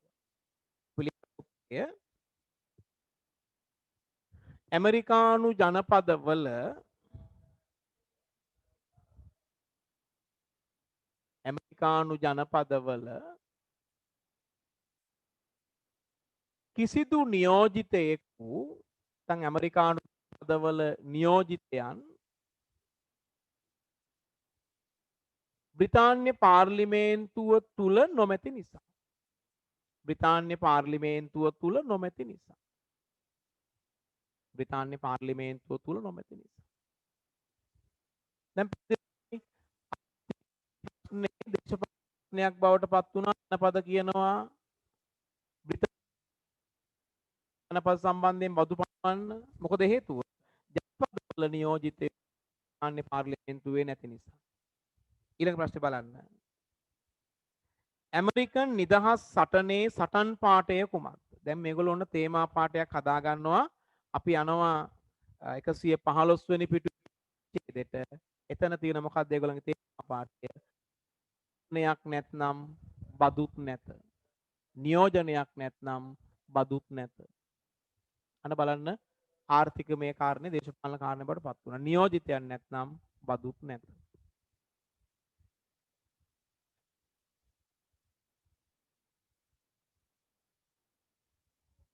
හරි. දැන් ඊට පස්සේ බලන්න අපි දෙවෙනි ඡේදයේ ඉන්නේ බ්‍රිතාන්‍ය විසින් සීනි පනත ගෙන ආවා, මුද්දර පනත ගෙන ආවා, මුදල් නෝට්ටු පනත ගෙන ආවා. ඒ සම්බන්ධයෙන් ජනපද වාසීන් තුල ප්‍රබලම විරෝධය මතුවුණේ මුද්දර පනතට. ඒ මුද්දර පනතට ජනපද තුල එන්නම විරෝධය වැඩි වෙච්ච නිසා බ්‍රිතාන්‍ය කලේ මුද්දර පනත අහෝසි කළා. මුද්දර පනත අහෝසි කළා. මුද්දර පනත අහෝසි කරාට බ්‍රිතාන්‍ය කිව්වා බ්‍රිතාන්‍ය පාර්ලිමේන්තුවට අයිතියක් තියෙනවයි කියලා ජනපද සම්බන්ධයෙන් බදු පනවන්න. ඒද ජනපද වාසීන් කියන්නේ බ්‍රිතාන්‍ය පාර්ලිමේන්තුවට ජනපද සම්බන්ධයෙන් බදු පනවන්න අයිතියක් නැහැ කියලානේ. බ්‍රිතාන්‍ය කිව්ව නෑ. තවදුරටත් ඇමරිකානු ජනපද සම්බන්ධයෙන් නීති පැනවීමේ බදු පැනවීමේ බලය තියෙන්නේ බ්‍රිතාන්‍ය පාර්ලිමේන්තුවට. හැබැයි අපි මුද්දර පනත අහෝසි කරනවා. දැන් මුද්දර පනත අහෝසි කිරීම නිසා බ්‍රිතාන්‍යයට විශාල පාඩුවක් සිද්ධ වෙන නිසා බ්‍රිතාන්‍ය කලේ එම පාඩුව පියවා ගැනීම සඳහා තීරු ගාස්තු අය කරන්න තීරණය කළා. නව තීරු ගාස්තු පැනෙව්වා. අලුත් තීරු ගාස්තු පනවනවා. මේ නව තීරු ගාස්තු පැනවීමත් සමග පදවාසීන් ඒකට විරෝධය දක්වනවා. මුද්දර පනත අහෝසි කළා. ඡේදය බලන්න දරුවන්ට පැහැදිලි වෙයි. ඒකෙන් වෙන පාඩුව පියව ගන්න නව තීරුබදු ප්‍රතිපත්තියක් හඳුන්වලා දුන්නා. ඒ තීරුබදු ප්‍රතිපත්තියට විරුද්ධතා දක්වනවා අරගල කරනවා. ඒ අරගල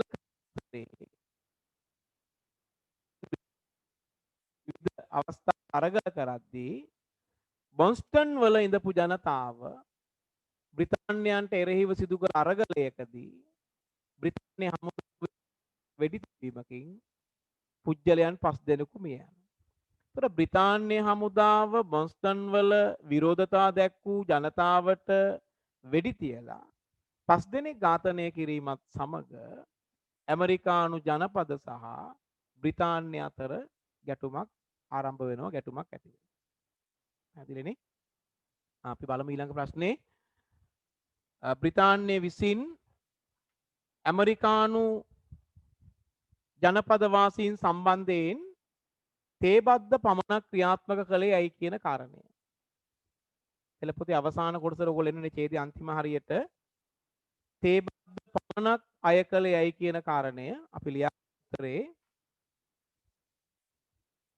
ලාභ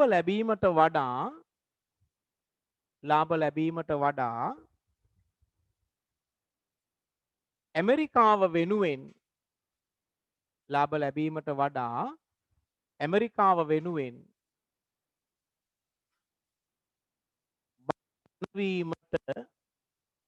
බදු පැනවීමට බ්‍රිතාන්‍යයට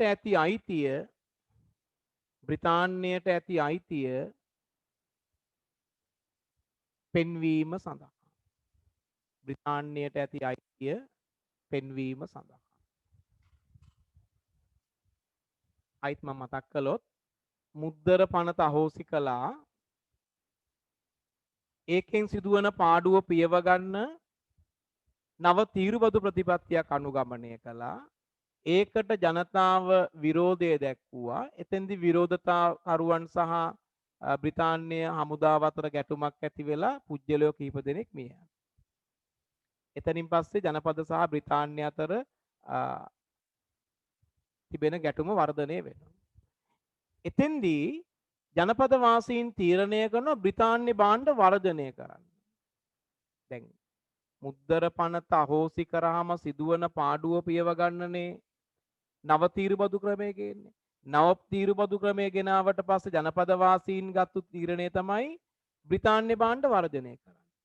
දැන් එතකොට නව තීරුබදු පැනවීම තුලින් උපයන ආදායම නැති වෙලා යනවා. ඒ උපයන ආදායමට වඩා විශාල පාඩුවක් සිද්ධ වෙනවා ජනපද වාසීන් බ්‍රිතාන්‍ය භාණ්ඩ වර්ධනය කරලා තියෙන නිසා. ඒ නිසා බ්‍රිතාන්‍ය මොකද කරේ? සියලු බදු වර්ග අහෝසි කළා. සියලු බදු වර්ග අහෝසි කරලා තේබද්ද විතරක් තියෙන්නේ නැහැ. තේබද්ද තියෙන්නේ ඇරියේ ආදායමක් ලබන්න නෙමෙයි, ආදායම් උපයන්න නෙමෙයි, තේබද්ද තියෙන්නේ ඇරියේ බ්‍රිතාන්‍ය පාර්ලිමේන්තුවට ඇමරිකානු ජනපද සම්බන්ධයෙන් බදු පැනවීමට තිබෙන අයිතිය පෙන්වීම සඳහා.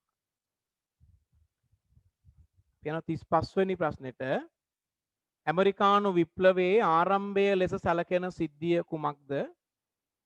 අගොල්ලෝ එන 115 වෙනි පිටුවේ අන්තිම ඡේදෙට ඇමරිකානු විප්ලවයේ ආරම්භය ලෙස සැලකෙන සිද්ධිය තමයි බොස්ටන් තේ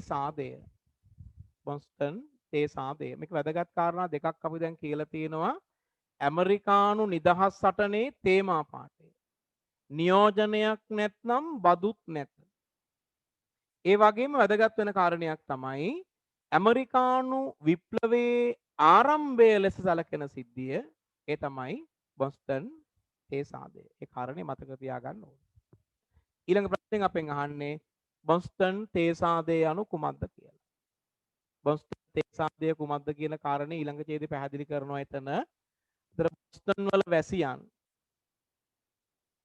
විශ්වලාගෙන ආයේ තිබුණු තේ නැවකට ඇතුළු වෙලා ඒ නැවේ තිබුණු තේ පෙට්ටි 342ක් මුහුදට විසි කරන සිද්ධිය. පෙළපොතේ ඡායාරූපිකුත් තියෙනවා. ඒ බොස්ටන් වරායේදී බොස්ටන් වැසියන් වෙස්වලාගෙන නැවට ඇතුළු වෙලා නැවේ තියෙන තේ පෙට්ටි විසි කිරීම. ඒකට හේතුවක් තියෙන දරුවනේ. බ්‍රිතාන්‍ය විසින් ඇමරිකානු ජනපදවල තේ වෙළඳාම් කිරීමේ අයිතිය එක සමාගමකට ලබා දෙනවා. ඒතර තේ වෙළඳාමේ අයිතිය තනි සමාගමකට ලබා දීමත් සමග ජනපදවල වෙළෙන්දන්ට සිදුවෙනවා විශාල පාඩුවක් අවාසියක්. ඒකට විරෝධය දක්වන්න තමයි මේගොල්ලෝ වෙස් වලාගෙන නැවට ඇතුළු වල නැවේ තියෙන තේ පෙට්ටි මුහුදට විසි කරා. ඒතර බ්‍රිතාන්‍ය නිකන් හිටියේ නෑ.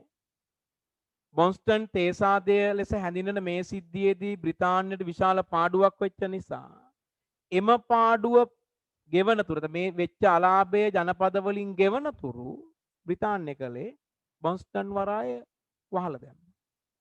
ඒ විතරක් නෙමෙයි බොන්ස්ටන් වරාය වහලා දාලා නිකන් හිටියේ නෑ. ජනපද කිහිපයක තිබුණු පාලන තන්ත්‍රය වෙනස් කළා. ජනපද කිහිපයක ක්‍රියාත්මක වෙච්ච ක්‍රමවේද වෙනස් කළා. එතකොට ජනපදවල පාලනය සම්බන්ධයෙන් වෙනස්කම් ඇති කරනවා. බොන්ස්ටන් වරාය වහලා දානවා කවුද? බ්‍රිතාන්‍ය. ඒතර මේ බ්‍රිතාන්‍යයන්ගේ දැඩි මර්ධනකාරී ප්‍රතිපත්තියට මුහුණ දීම සඳහා මෙන්න මේ ඇමරිකානු ජනපද වාසීන් සම්මේලනයක් පවත්වනවා. අපි එකට කියනවා පිලඩෙල්ෆියා සම්මේලනය. ඇමරිකානු විප්ලවයේ ප්‍රථම මහද්වීපික සම්මේලනය පිලඩෙල්ෆියා සම්මේලනය 116 පිටුවට යන්න වෙනවා දැන් ඕගොල්ලන්ට. එතන තියෙනවා පිලඩෙල්ෆියා සම්මේලනයට ජනපද 12ක නියෝජිතයෝ රැස් වෙනවා. ජනපද 12ක නියෝජිතයෝ රැස් වෙනවා. ඒ ජනපද 12ක නියෝජිතයෝ රැස් වෙලා එකඟතා කිහිපයක් ඇති කර ගන්නවා. එකඟතා කිහිපයක් ඇති කර ගන්නවා. බලන්න එකඟතා මොනවද කියලා. ඒගොල්ලෝ පළමුවෙම කියන කාරණේ තමයි බ්‍රිතාන්‍ය පාර්ලිමේන්තුවට ඇමරිකානු ජනපද වෙනුවෙන් බ්‍රිතාන්‍ය පාර්ලිමේන්තුවට නීති පැනවීමට බදු පැනවීමට අයිතියක් නැතයි කියලා ප්‍රකාශ කරනවා. ඇමරිකානු ජනපද සම්බන්ධයෙන් නීති පනවන්න බදු පනවන්න බ්‍රිතාන්‍ය පාර්ලිමේන්තුවට අයිතියක් නැහැ කියලා ප්‍රකාශ කරන්නේ පිලඩෙල්ෆියා සම්මේලනයේදී ඇමරිකානු විප්ලවයේ ඇමරිකානු නිදහස් සටනේ ප්‍රථම මහද්වීපික සම්මේලනය. දෙවෙනි කාරණය ඒගොල්ලන් එකඟ වෙන දෙවෙනි කාරණය තමයි මේ ජනපද 12 නියෝජිත එකඟ වෙනවා බ්‍රිතාන්‍ය භාණ්ඩ වර්ජනය කරන්න. මේ ජනපද 12 නියෝජිතයෝ පිලඩෙල්ෆියා සම්මේලනයේ එකඟ වෙන ඊළඟ කාරණය තමයි ආරක්ෂාව පතා ජනපද වාසීන් සන්නද්ධ වීම කියන කාරණය. ටිකක් ගාලා ඒ තුන ලියාගමු. මුලින්ම බොස්ටන් තේසාදේ ලියනවා. ලියලා නැත්නම් ළමයි ලියපු ළමයි බලා ගන්න. 1773 වර්ෂයේ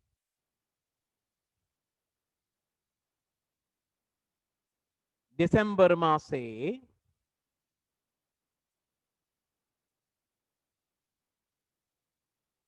බොස්ටන් වරායේ නවතා තිබූ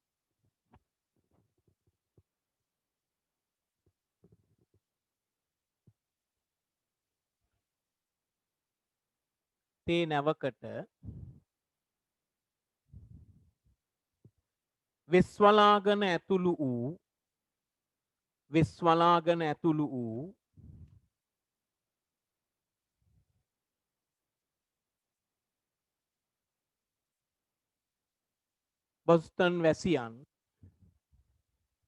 බොස්ටන් වැසියන් පිරිසක් එහි තිබූ තේ පෙට්ටි 342ක් එහි තිබූ තේ පෙට්ටි 342ක් මුහුදට විසිකිරීම.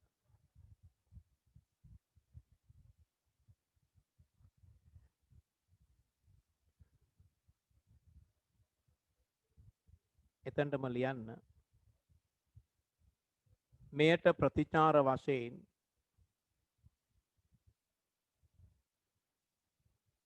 තේවල වන්දි ගෙවන තෙක් මෙයට ප්‍රතිචාර වශයෙන් තේවල වන්දි ගෙවන තෙක්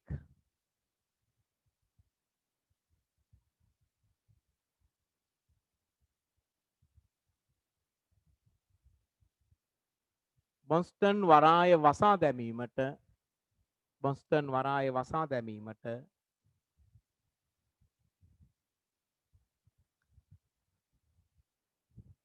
බ්‍රිතාන්‍යයන් කටයුතු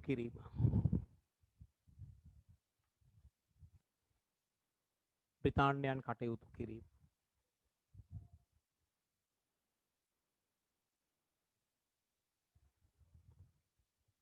37 වෙනි ප්‍රශ්නේ ඇමරිකානු නිදහස් සටනේ වැදගත් සම්මේලනය කුමක්ද? මම දැන් කිව්වේ ඒ සම්මේලනය මොකක්ද කියලා. පෙළ පොතේ බලා ගන්න ඔයගොල්ලෝ 115 ලියනවා අපි 1774 පිලඩෙල්ෆියා සම්මේලනය. පිලඩෙල්ෆියා සම්මේලනය. ඔය මතක තියාගන්න ඕන ඔයගොල්ලෝ මේ සම්මේලනය කැඳවන්නේ බ්‍රිතාන්‍ය විසින් ජනපද සම්බන්ධයෙන් දැඩි ප්‍රතිපත්ති අනුගමනය කරපු නිසා ඒකට විරෝධය පාන. එතනම ලියලා තියාගන්න ඇමරිකානු විප්ලව ඉතිහාසයේ ඇමරිකානු විප්ලවය ඉතිහාසයේ ඇමරිකානු විප්ලවය පිළිබඳ ඉතිහාසයේ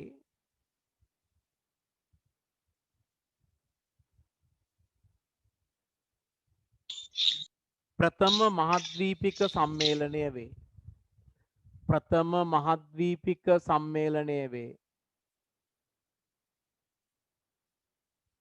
ප්‍රථම මහද්වීපික සම්මේලනය වේ.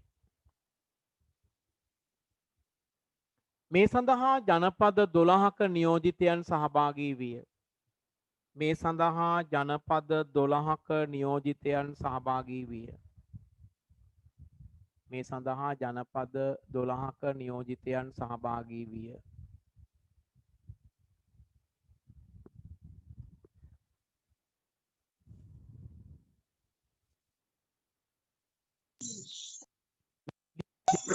එකඟතා කිහිපයකි. මෙහිදී ඇති කරගත් එකඟතා කිහිපයකි. මෙහිදී ඇති කරගත් එකඟතා කිහිපයකි.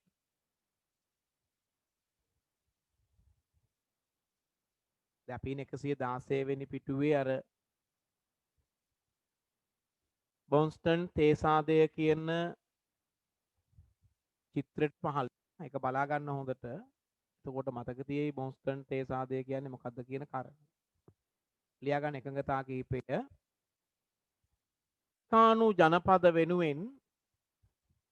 ඇමරිකානු ජනපද වෙනුවෙන්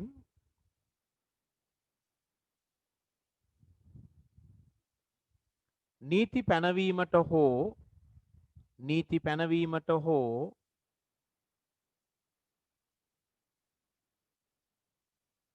බදු අය කිරීමට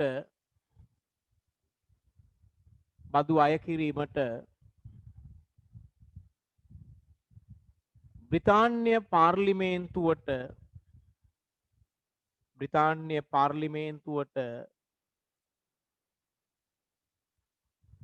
බලයක් නැතැයි ප්‍රකාශ කිරීම. බ්‍රිතාන්‍ය පාර්ලිමේන්තුවට බලයක් නැතැයි ප්‍රකාශ කිරීම.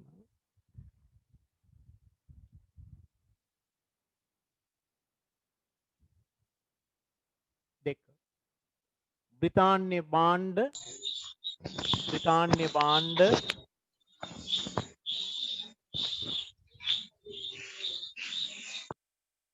වර්ජනය කිරීමට තීරණය කිරීම.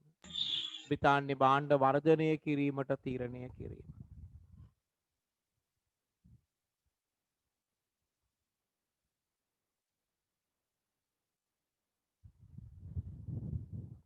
තුන.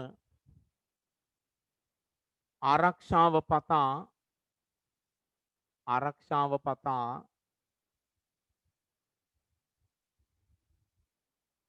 ජනපද වාසීන්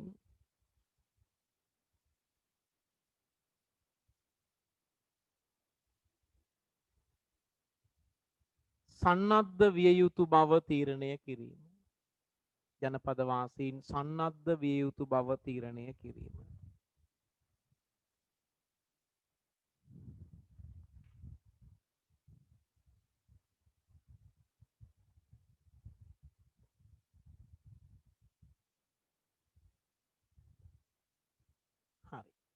එතලම අපි ප්‍රශ්න කිහිපයක් තමයි බැලුවේ අද දවසේ. මොකද ප්‍රශ්න 26ක් අපි සාකච්ඡා කරලා තිබුණා නම් අද අපි ප්‍රශ්න බොහොම සුළු ප්‍රමාණයක් තමයි කතා කරේ 37 වෙනි ප්‍රශ්න දක්වා. ඒතර මම ඕගොල්ලන්ට තව නිබන්ධන දෙකක් ලබා දීලා ඇති. අර රූප සටහන් තියෙන එකක්. ඒගොල්ලෝ ගෙදරදී ඒක පොත බලාගෙන සම්පූර්ණ කරලා ඊළඟ දවසේ නිබන්ධන ගන්න එනකොට ඒක අරගෙන එන්න ඕනේ. ඒතර මට ඒක පරීක්ෂා කරලා බලලා ඕගොල්ලන්ට දෙන්න පුළුවන්. ඕගොල්ලන් උපරිම ජවයෙන් වැඩ කරන්නට ඕන. ඊළඟට මම අර පළවෙනි පාඩමේ 10 පන්තියේ පළවෙනි පාඩම නැවත පොඩ්ඩක් මතක් වෙන්න පොඩි අභ්‍යාසයක් දීලාදී පළවෙනි පාඩමේ. දැන් අපිට අමතක වෙලා තියෙන්නේ පළවෙනි පාඩමනේ. දැන් අපිට මේ මාසෙ ඉවර වෙනකොට මේ විප්ලව පාඩම සම්පූර්ණයෙන් ඉවර කරලා ඊළඟ පාඩමෙත් භාගයකට යන්න පුළුවන්. අර පන්තියේදී වලට වඩා ගොඩ වේගෙන් වැඩ කරගෙන යනවනේ අපි. වෙන බාධක ඇති වෙන්නේ නැහනේ. ඇතිලි. ඕන අමතර දවස් දානවලු කරලා ඉවර කරන්න පුළුවන්. නිසා පාඩම ඉවර කරන එක ගැන ඕගොල්ලෝ ප්‍රශ්නයක් තියාගන්න එපා. ඕගොල්ලෝ 10 පන්තියේ පාඩම් ටික හොඳට බලලා ඒක තමයි පුහුණු කරගන්න ඕනේ. මනේ. තමන් ඉතුරු විනාඩි කිහිපය අපි 10 පන්තියේ පාඩමට අදාළ ටික සාකච්ඡා කරන්න තීරණය කරලා අපි 37 වෙනි ප්‍රශ්න නතර කරේ. ඊළඟට මම 37න් පටන් ගන්නවා. අනිත් පුළුවන් දරුවෝ මේක ලියලා සම්පූර්ණයෙන් ඉවර කරගන්න බලන්න. ඇමරිකන් විප්ලවයෙන් පස්සේ තියෙන්නේ ප්‍රංශ විප්ලවය, ඇමරිකානු විප්ලවය තරම් කතා කරන්න දෙයක් නෑ ප්‍රංශ විප්ලවයේ. ඒ තරම් කතා කරන්න දෙයක් නෑ රුසියානු විප්ලවය. ඒක ඉක්මනට ඉවර වෙනවා. හරිනේ. අපි 10 පන්තියේ පාඩමේ පළවෙනි කොටස සම්බන්ධ කරලා දීපු ප්‍රශ්න ටික මෙන්න මේක මතකනේ ඔයගලට මේ නිබන්ධනේ ඉතිහාසය හැදෑරීමේ මූලාශ්‍ර කියන නිබන්ධනය ගන්න. පෙළ පොතත් පාවිච්චි කරන්න ඕන. පොත බලාගෙන ලියන්න. එතකොට අමතකයව මතක් කරගන්න පුළුවන්. හරිනේ. මම සාකච්ඡා කරන්නේ ඉතිහාසය හැදෑරීමේ මූලාශ්‍ර කියන පාඩමෙන් දීපු පුනරීක්ෂණ අභ්‍යාසයේ. ඒක මම ප්‍රශ්න ඔක්කොම ටික කතා කරන්නේ ප්‍රශ්න කීපයක් කතා කළා. මේකේ මම දීලා දෙන සිතියම් අභ්‍යාස කීපයක් එක සිතියමකටවත් යන්න උත්සාහ කරනවා. මේකේ ප්‍රශ්න කීපයක් සාකච්ඡා කරලා. මොකද ඕගොල්ලෝ සිතියම් අභ්‍යාස නිතරම කරන්න ඕන. නැත්තම් ওই කරපු ටිකත් අමතක වෙලා යාවි. හරි. බලමු. මේ පළවෙනි ප්‍රශ්නේ ලංකාවේ දේශීය සාහිත්‍ය මූලාශ්‍රය අතර වඩාත් පැරණිතම කෘතිය නම් කරන්න.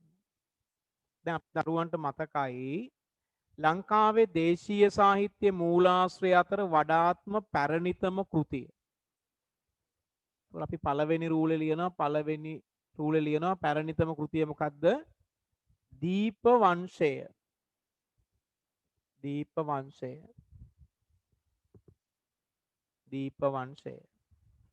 දැන් එතන ඊට ගොඩක් මම තියලා තියෙනවා. ඊට ගොඩාරයක් තියලා තියෙනවා. දැන් මට දරුවෝ මතකේ නම් බලන්න මේ දීප වංශය රචනා කරලා තියෙන්නේ මොන කාලෙදිද? මතක නැත්නම් පෙළ පොතට ගිහලා බලන්න. පෙළ පොතේ මම එක තියෙන ස්ථානය ඕගොල්ලන්ට කිව්වොත් අපි ඉන්නේ පළවෙනි පිටුවේ. පළවෙනි පිටුවේ දකුණු අත පැත්තේ දෙවෙනි ඡේදයේ දේශීය සාහිත්‍ය මූලාශ්‍ර කියන තැන ඉන්නේ. එතන පැහැදිලිව පේන්න තියෙනවා දීප වංශය ලියලා තියෙන්නේ ක්‍රිස්තු වර්ෂ 4 වන සියවසේ පමණ. අපේ දරුවෝ දෙවෙනි රූලෙන් ලියා ගන්න. පළවෙනි රූලේ දීප වංශය කියලා ලිව්වනේ. දෙවෙනි රූලෙන් ලියනවා ක්‍රිස්තු වර්ෂ 4 වන සියවසේදී පමණ රචනා කොට ඇත. ක්‍රිස්තු වර්ෂ 4 වන සියවසේදී පමණ රචනා කොට ඇත. තවත් රූල් කිහිපයක් ඉතුරු වෙලා තියෙනවා. දැන් බලන්න දීප වංශේ තියෙන්නේ මොන තොරතුරුද කියලා. දීප වංශය තුල තියෙන්නේ මොනවද? ඒ ඡේදෙම ඕගොල්ලන්ට කියෙව්වොත් පැහැදිලි වෙනවා. ලියන්න එපා ඉස්සෙල්ලා බලා ගන්න. මහසෙන් රාජ්‍ය සමයේ අවසානය තෙක්. මහසෙන් රාජ්‍ය සමයේ අවසානය තෙක් මෙරට ඓතිහාසික තොරතුරු හා ශාසන ඉතිහාසය සම්බන්ධ පුවත් ඇතුළත් වේ. තාමත් පෙළ පොතේ ඉරක් ඇඳ නැද? ඉරක් ඇඳගෙන අපි ඒ කාරණේ ලියමු. තුන්වෙනි කාරණේ විදියට මහසෙන් රාජ්‍ය සමය අවසානය තෙක් මහසෙන් රාජ්‍ය සමයේ අවසානය තෙක්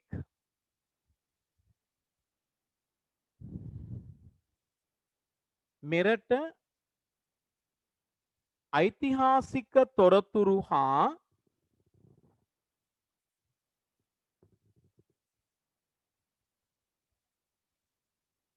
මෙරට ඓතිහාසික තොරතුරු හා ශාසන ඉතිහාසය සම්බන්ධ පුවත් ශාසන ඉතිහාසය සම්බන්ධ පුවත් ඇතුළත් වේ. ශාසන ඉතිහාසය සම්බන්ධ පුවත් ඇතුළත් වේ.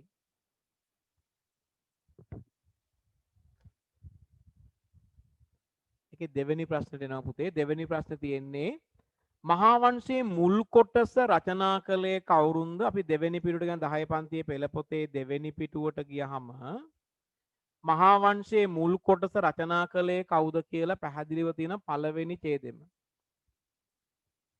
කවුද මහා වංශයේ මුල් කොටස රචනා කරන්නේ? දික්සඳ සෙනවියා පිරිවෙනේ විසූ මහානාම කියන භික්ෂුව. අපි පළවෙනි රූලේ ලියනවා අනුරාධපුර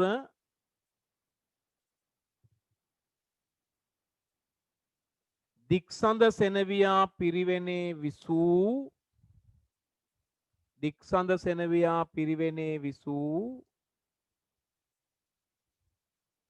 මහානාම නම් භික්ෂුව. මහානාම නම් භික්ෂුව.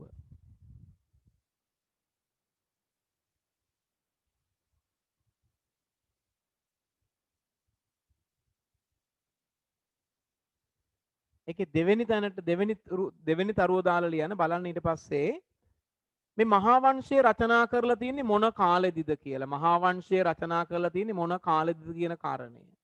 ඒක ඔයගලන්ට පේනවා මහා වංශය රචනා කරලා තියෙන්නේ ක්‍රිස්තු වර්ෂ 5 වන හෝ 6 වන සියවසේ පමණ. අපි ඒක ලියා ගන්න එතනට ගිහිල්ලා දෙවෙනි තරුව දාලා ක්‍රිස්තු වර්ෂ 5 වන හෝ 6 වන සියවසේ පමණ රචනා කොට ඇත. ක්‍රිස්තු වර්ෂ 5 වන හෝ 6 වන සියවසේ පමණ රචනා කොට ඇත. හරිද?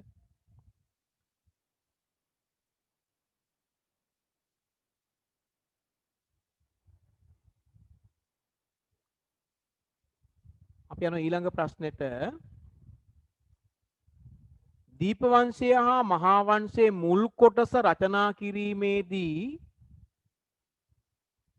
ආభాෂය කරගත් ග්‍රන්ථ නම් කරන්න කියලා මේ දීපවංශය සහ මහා වංශයේ මුල් කොටස ලියද්දී ආభాෂය කරගත්තු ග්‍රන්ථ තුනක් අපිට පෙළ පොතේ දීලා තියෙනවා. ඒ ඡේදෙම අවසාන හරියෙන් තියෙන දකින්න ඇති ඔයගොල්ලෝ බලන්න. සීහලට්ට කතා මහා වංශයයි විනයට්ට කතා සහ උත්තර විහාර අට්ට කතා කියන කාරණය. අපි ලියාගමු. දීපවංශයේ හා මහා වංශයේ මුල් කොටස රචනා කරද්දී ආభాෂය කරගත්තු මුල් ග්‍රන්ථ තුන ලියනවා. සීහලට්ට කතා මහා වංශය සීහලට්ට කතා මහා වංශය උත්තර විහාර අට්ට කතා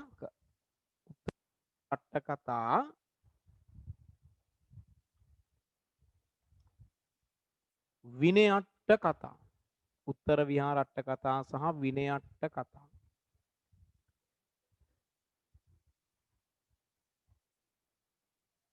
දැන් ළමයි දීපවංශය සහ මහා වංශයේ මුල් කොටස ලියලා තියෙන්නේ මේ ග්‍රන්ථ තුන ආభాෂය කරගෙනනේ. මේ ග්‍රන්ථ තුනේ ආభాෂයෙන් මහා වංශයේ මුල් කොටසත් දීපවංශයත් රචනා වෙච්ච නිසා වෙච්ච දේ තමයි දීපවංශයේ සහ මහා වංශයේ සඳහන් ඇතැම් තොරතුරු වල සමාන බවක් තියෙනවා. අපි ඒකත් ඒකෙම ලියලා තියාගමු තරුවක් දාලා ලියන්න. ඉහත සඳහන්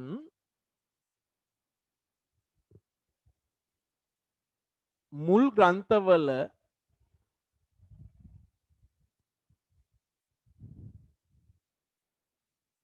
ආభాෂය ලැබීම නිසා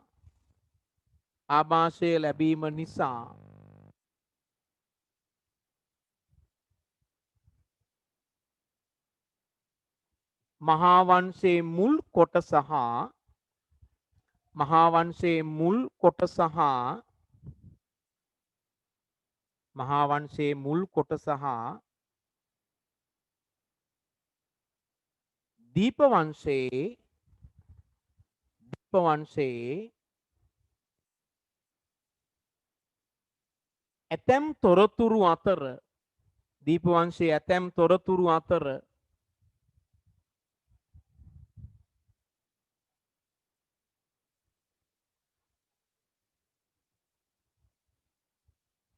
සමානත්වයක් දක්නට ලැබේ. සමානත්වයක් දක්නට ලැබේ.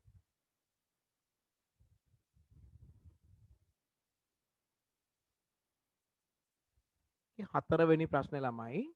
දැන් ඕගොල්ලෝ මේ පළවෙනි පාඩම හොඳට පාඩම් කරලා තිබුණොත් ඒකේ තියෙන හැම විෂය කාරණයක්ම අවබෝධ කරගෙන තිබුණොත් ඕගොල්ලන්ට විභාගෙදී ලැබෙන කෙටි පත්‍රේ පළවෙනි පැත්තේ කියන්නේ පළවෙනි ප්‍රශ්න 1 2 3 4 5 වගේ ටික ලේසියෙන්ම ලකුණු කරගන්න පුළුවන්. ලේසියෙන් මේ ටික ලියා ගන්න පුළුවන්. මම හිතනවා අපේ දරුවෝ ගෙදර ඉන්න ගමන් ওই පහුගිය විභාග ප්‍රශ්න පත්‍රවල තියෙන ප්‍රශ්නවල උත්තර ලියනවා ඇති. එතකොට පේනවා මේ පළවෙනි පාඩමෙන් තමයි මුල් ප්‍රශ්න 4 5 හදලා තියෙන්නේ. පේන්නේ නෑ. ඒ සඳහා සූදානම් වෙන්න තමයි මේ පාඩම නැවත මතක් කරන්නේ. හරි. ඊළඟ ප්‍රශ්නේ පාලි භාෂාවෙන් රචිත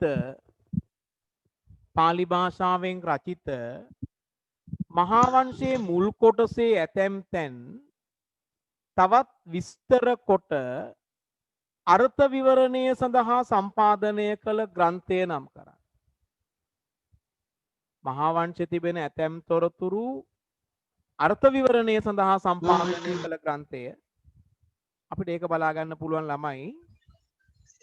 දෙවෙනි පිටුවේ දකුණු අත පැත්තේ තුන්වෙනි ඡේදයට ආවට පස්සේ තුන්වෙනි ඡේදයට ආවම මෙතන තියෙනවා මහා වංශයේ ඇතැම් තැන් අර්ථ විවරණය සඳහා සම්පාදනය කළ ග්‍රන්ථය තමයි මහා වංශ ටීකාව.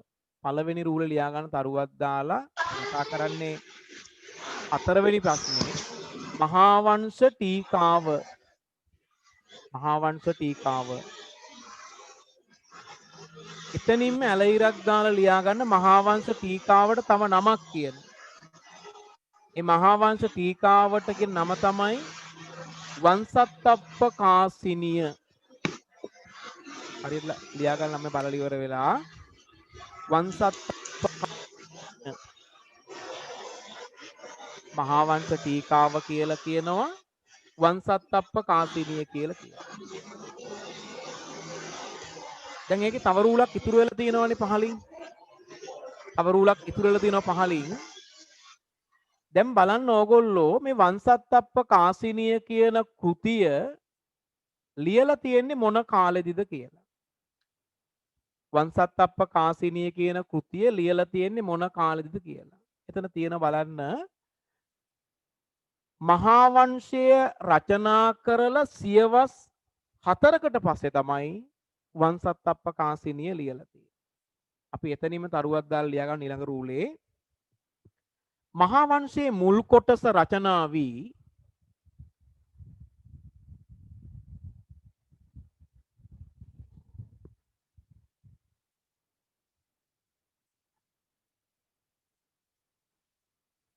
නැති වෙලා ගියා. සම්පූර්ණයෙන් නැති වෙලා ගියා.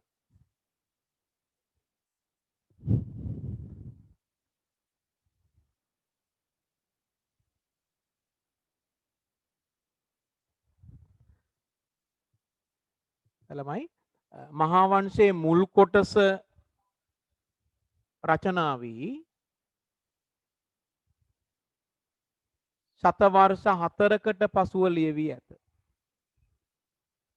මහා වංශයේ මුල් කොටස රචනා වී ශතවර්ෂ 4කට පසුව ලියවී ඇත.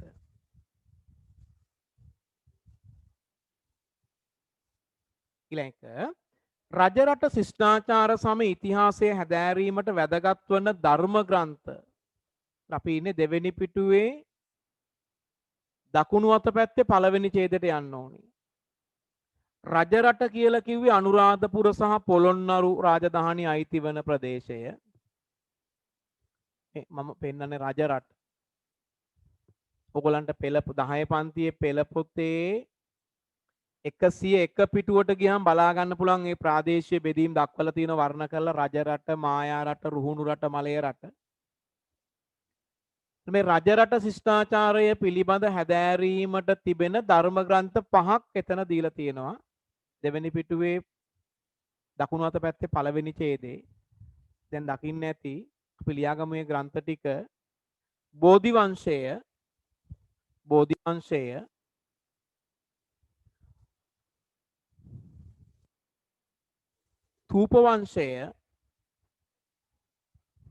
තූප වංශය, ධාතු වංශය,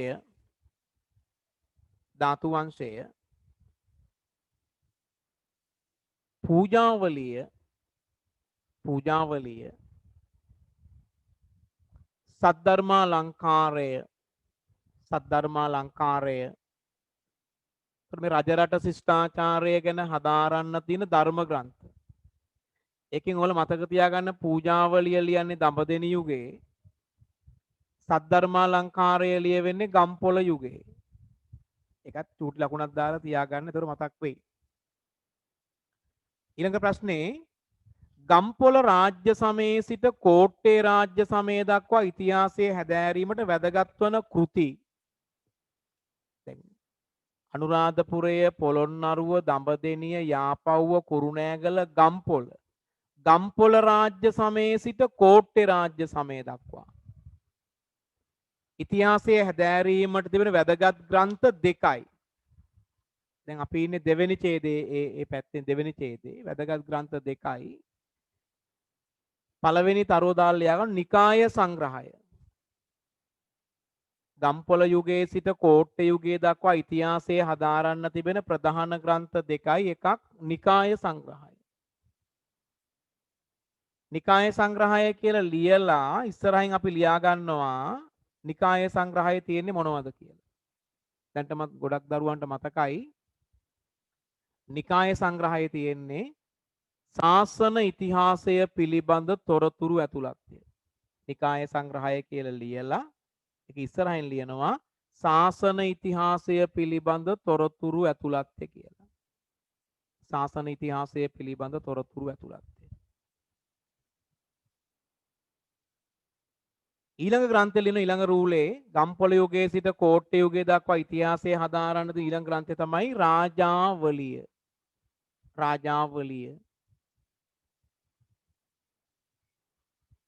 ඒ රාජාවලිය කියන ග්‍රන්ථයේ සඳහන් වෙන කාරණේ තමයි දේශපාලන තොරතුරු.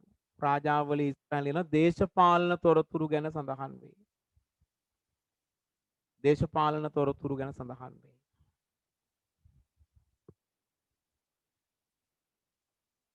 හත්වෙනි ප්‍රශ්නේ කෝට්ටේ රාජ්‍ය සමයේ සිට මහනුවර රාජ්‍ය සමය දක්වා ඉතිහාසයේ හැදෑරීමට වැදගත් වන ග්‍රන්ථ මොනවද කියලා අහන්නේ. එතකොට කෝට්ටේ යුගයේ ඉඳලා මහනුවර යුගය දක්වා ලංකාවේ අන්තිම රාජධානිය මහනුවර රාජධානිය. කෝට්ටේ යුගයේ සිට මහනුවර යුගයේ දක්වා ඉතිහාසයේ හැදෑරීමට වැදගත් වන ග්‍රන්ථ වර්ග 3යි. ඔබ ඉන්න පිටුවේ දැන් දක්වලා තියෙන පොඩි වගුවක්. ඒකේ තියෙන මූලාශ්‍ර වර්ගයයි උදාහරණ කියලා. එතකොට ඒක බලන්න කෝට්ටේ යුගයේ ඉඳලා මහනුවර යුගයේ දක්වා ඉතිහාසයේ හැදෑරීමට තිබෙන ප්‍රධාන ග්‍රන්ථ වර්ග 3යි. පළවෙනි රූලේ තරුවක් දාලා ලියනවා සංදේශ කාව්‍ය.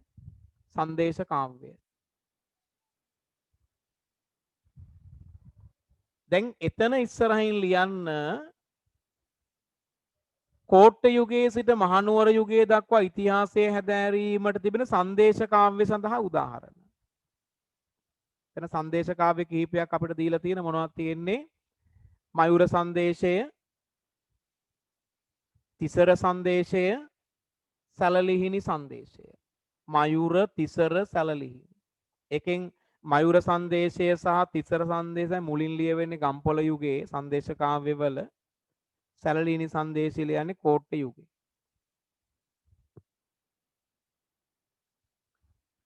ඊට දෙවෙනි රූලට ගිහිලා තරුවක් දාලා එන ප්‍රශස්ති කාව්‍ය. ප්‍රශස්ති කාව්‍ය. මහනුවර යුගයේ දක්වා ඉතිහාසය හැදෑරීමට තිබෙන තවත් මූලාශ්‍රයක් ප්‍රශස්ති කාව්‍ය. ප්‍රශස්ති කාව්‍ය වලට උදාහරණය තමයි පැරකුම්බා සිරිත. පැරකුම්බා සිරිත.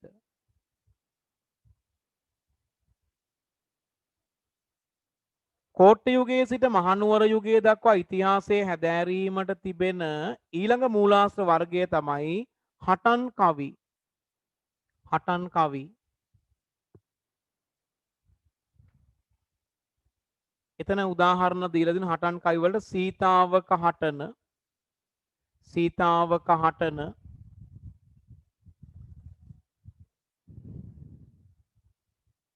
කොන්ස්ටන්ටිනු හටන, ඉංග්‍රීසි හටන, කොන්ස්ටන්ටිනු හටන, ඉංග්‍රීසි හටන.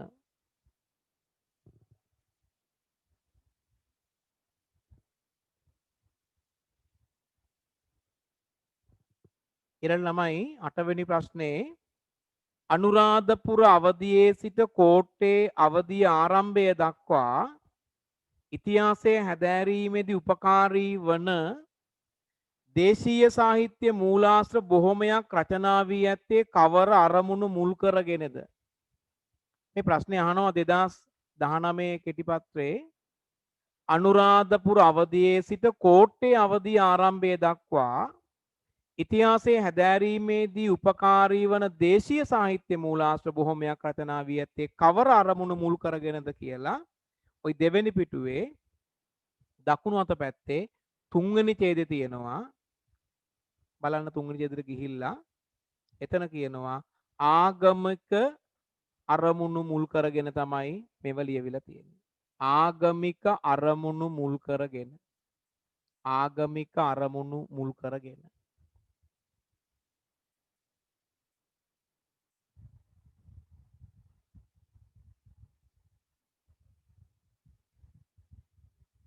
නවවෙනි ප්‍රශ්නේ දකුණු ඉන්දියාවේදී රචිත ලංකාව පිළිබඳ තොරතුරු ඇතුළත් දෙමළ ග්‍රන්ථ නම් කරන්න.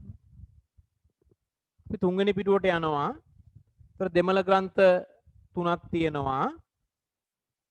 තුන්වෙනි පිටුවේ දෙමළ ග්‍රන්ථ තුනයි. සිලප්පාදිකාරම්, සිලප්පාදිකාරම්, මණිමේ කලෙයි, මණිමේ කලෙයි,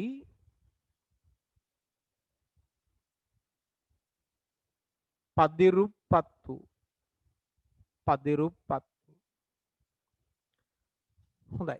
ඒතර අපි විප්ලව පාඩමෙන් කොටසක් සාකච්ඡා කරා ඉතිහාසයේ හැදෑරීමේ මූලාශ්‍ර කියන 10 පන්තියෙන් දීපු පුනරීක්ෂණ අභ්‍යාසය මම ටිකක් කතා කරා. නමුත් මම අද බලාපොරොත්තු වුණා සිටියේ මුකුත් සාකච්ඡා කරන්න අපිට එතනට යා ගන්න පුළුවන්කම ලැබුණේ නැහැ. ඊළඟ දවසේදී අපි සිටියේ මුකුත් සාකච්ඡා කරන ළමයි මේ පෙළ පොතත් 10 පන්තියේ පෙළ පොතත් ළඟින් තියාගන්න ඕනේ. මොකද ඒකෙන්නේ සිටියන් වල අදාළ වෙන ස්ථාන ටික තියෙන 52 පිටුව, 134 පිටුව, 101 පිටුව, 11 සහ 18. ඒ පිටු ටිකේ තියෙන සිතියන් ටික අනිවාර්යයෙන්ම ඔයගොල්ලෝ දිගින් දිගටම අධ්‍යයනය කරලා තියෙන්නට ඕනේ. හොඳයි. එhmenan අපි අදට කටයුතු අවසන් කරනවා. තව ස්වල්ප මොහොතකින් ඔයගොල්ලන්ගේ විද්‍යාපන්තිය ආරම්භ වෙනවා. තව පොඩි ඉන්න තව ටික වෙලාවකින් සුළු මොහොතකින් ඔයගොල්ලන්ට විද්‍යාපන්තිය ආරම්භ වෙනවා. එහෙනම් අපි අදට ඉතිහාසය පන්තිය අවසන් කරමු.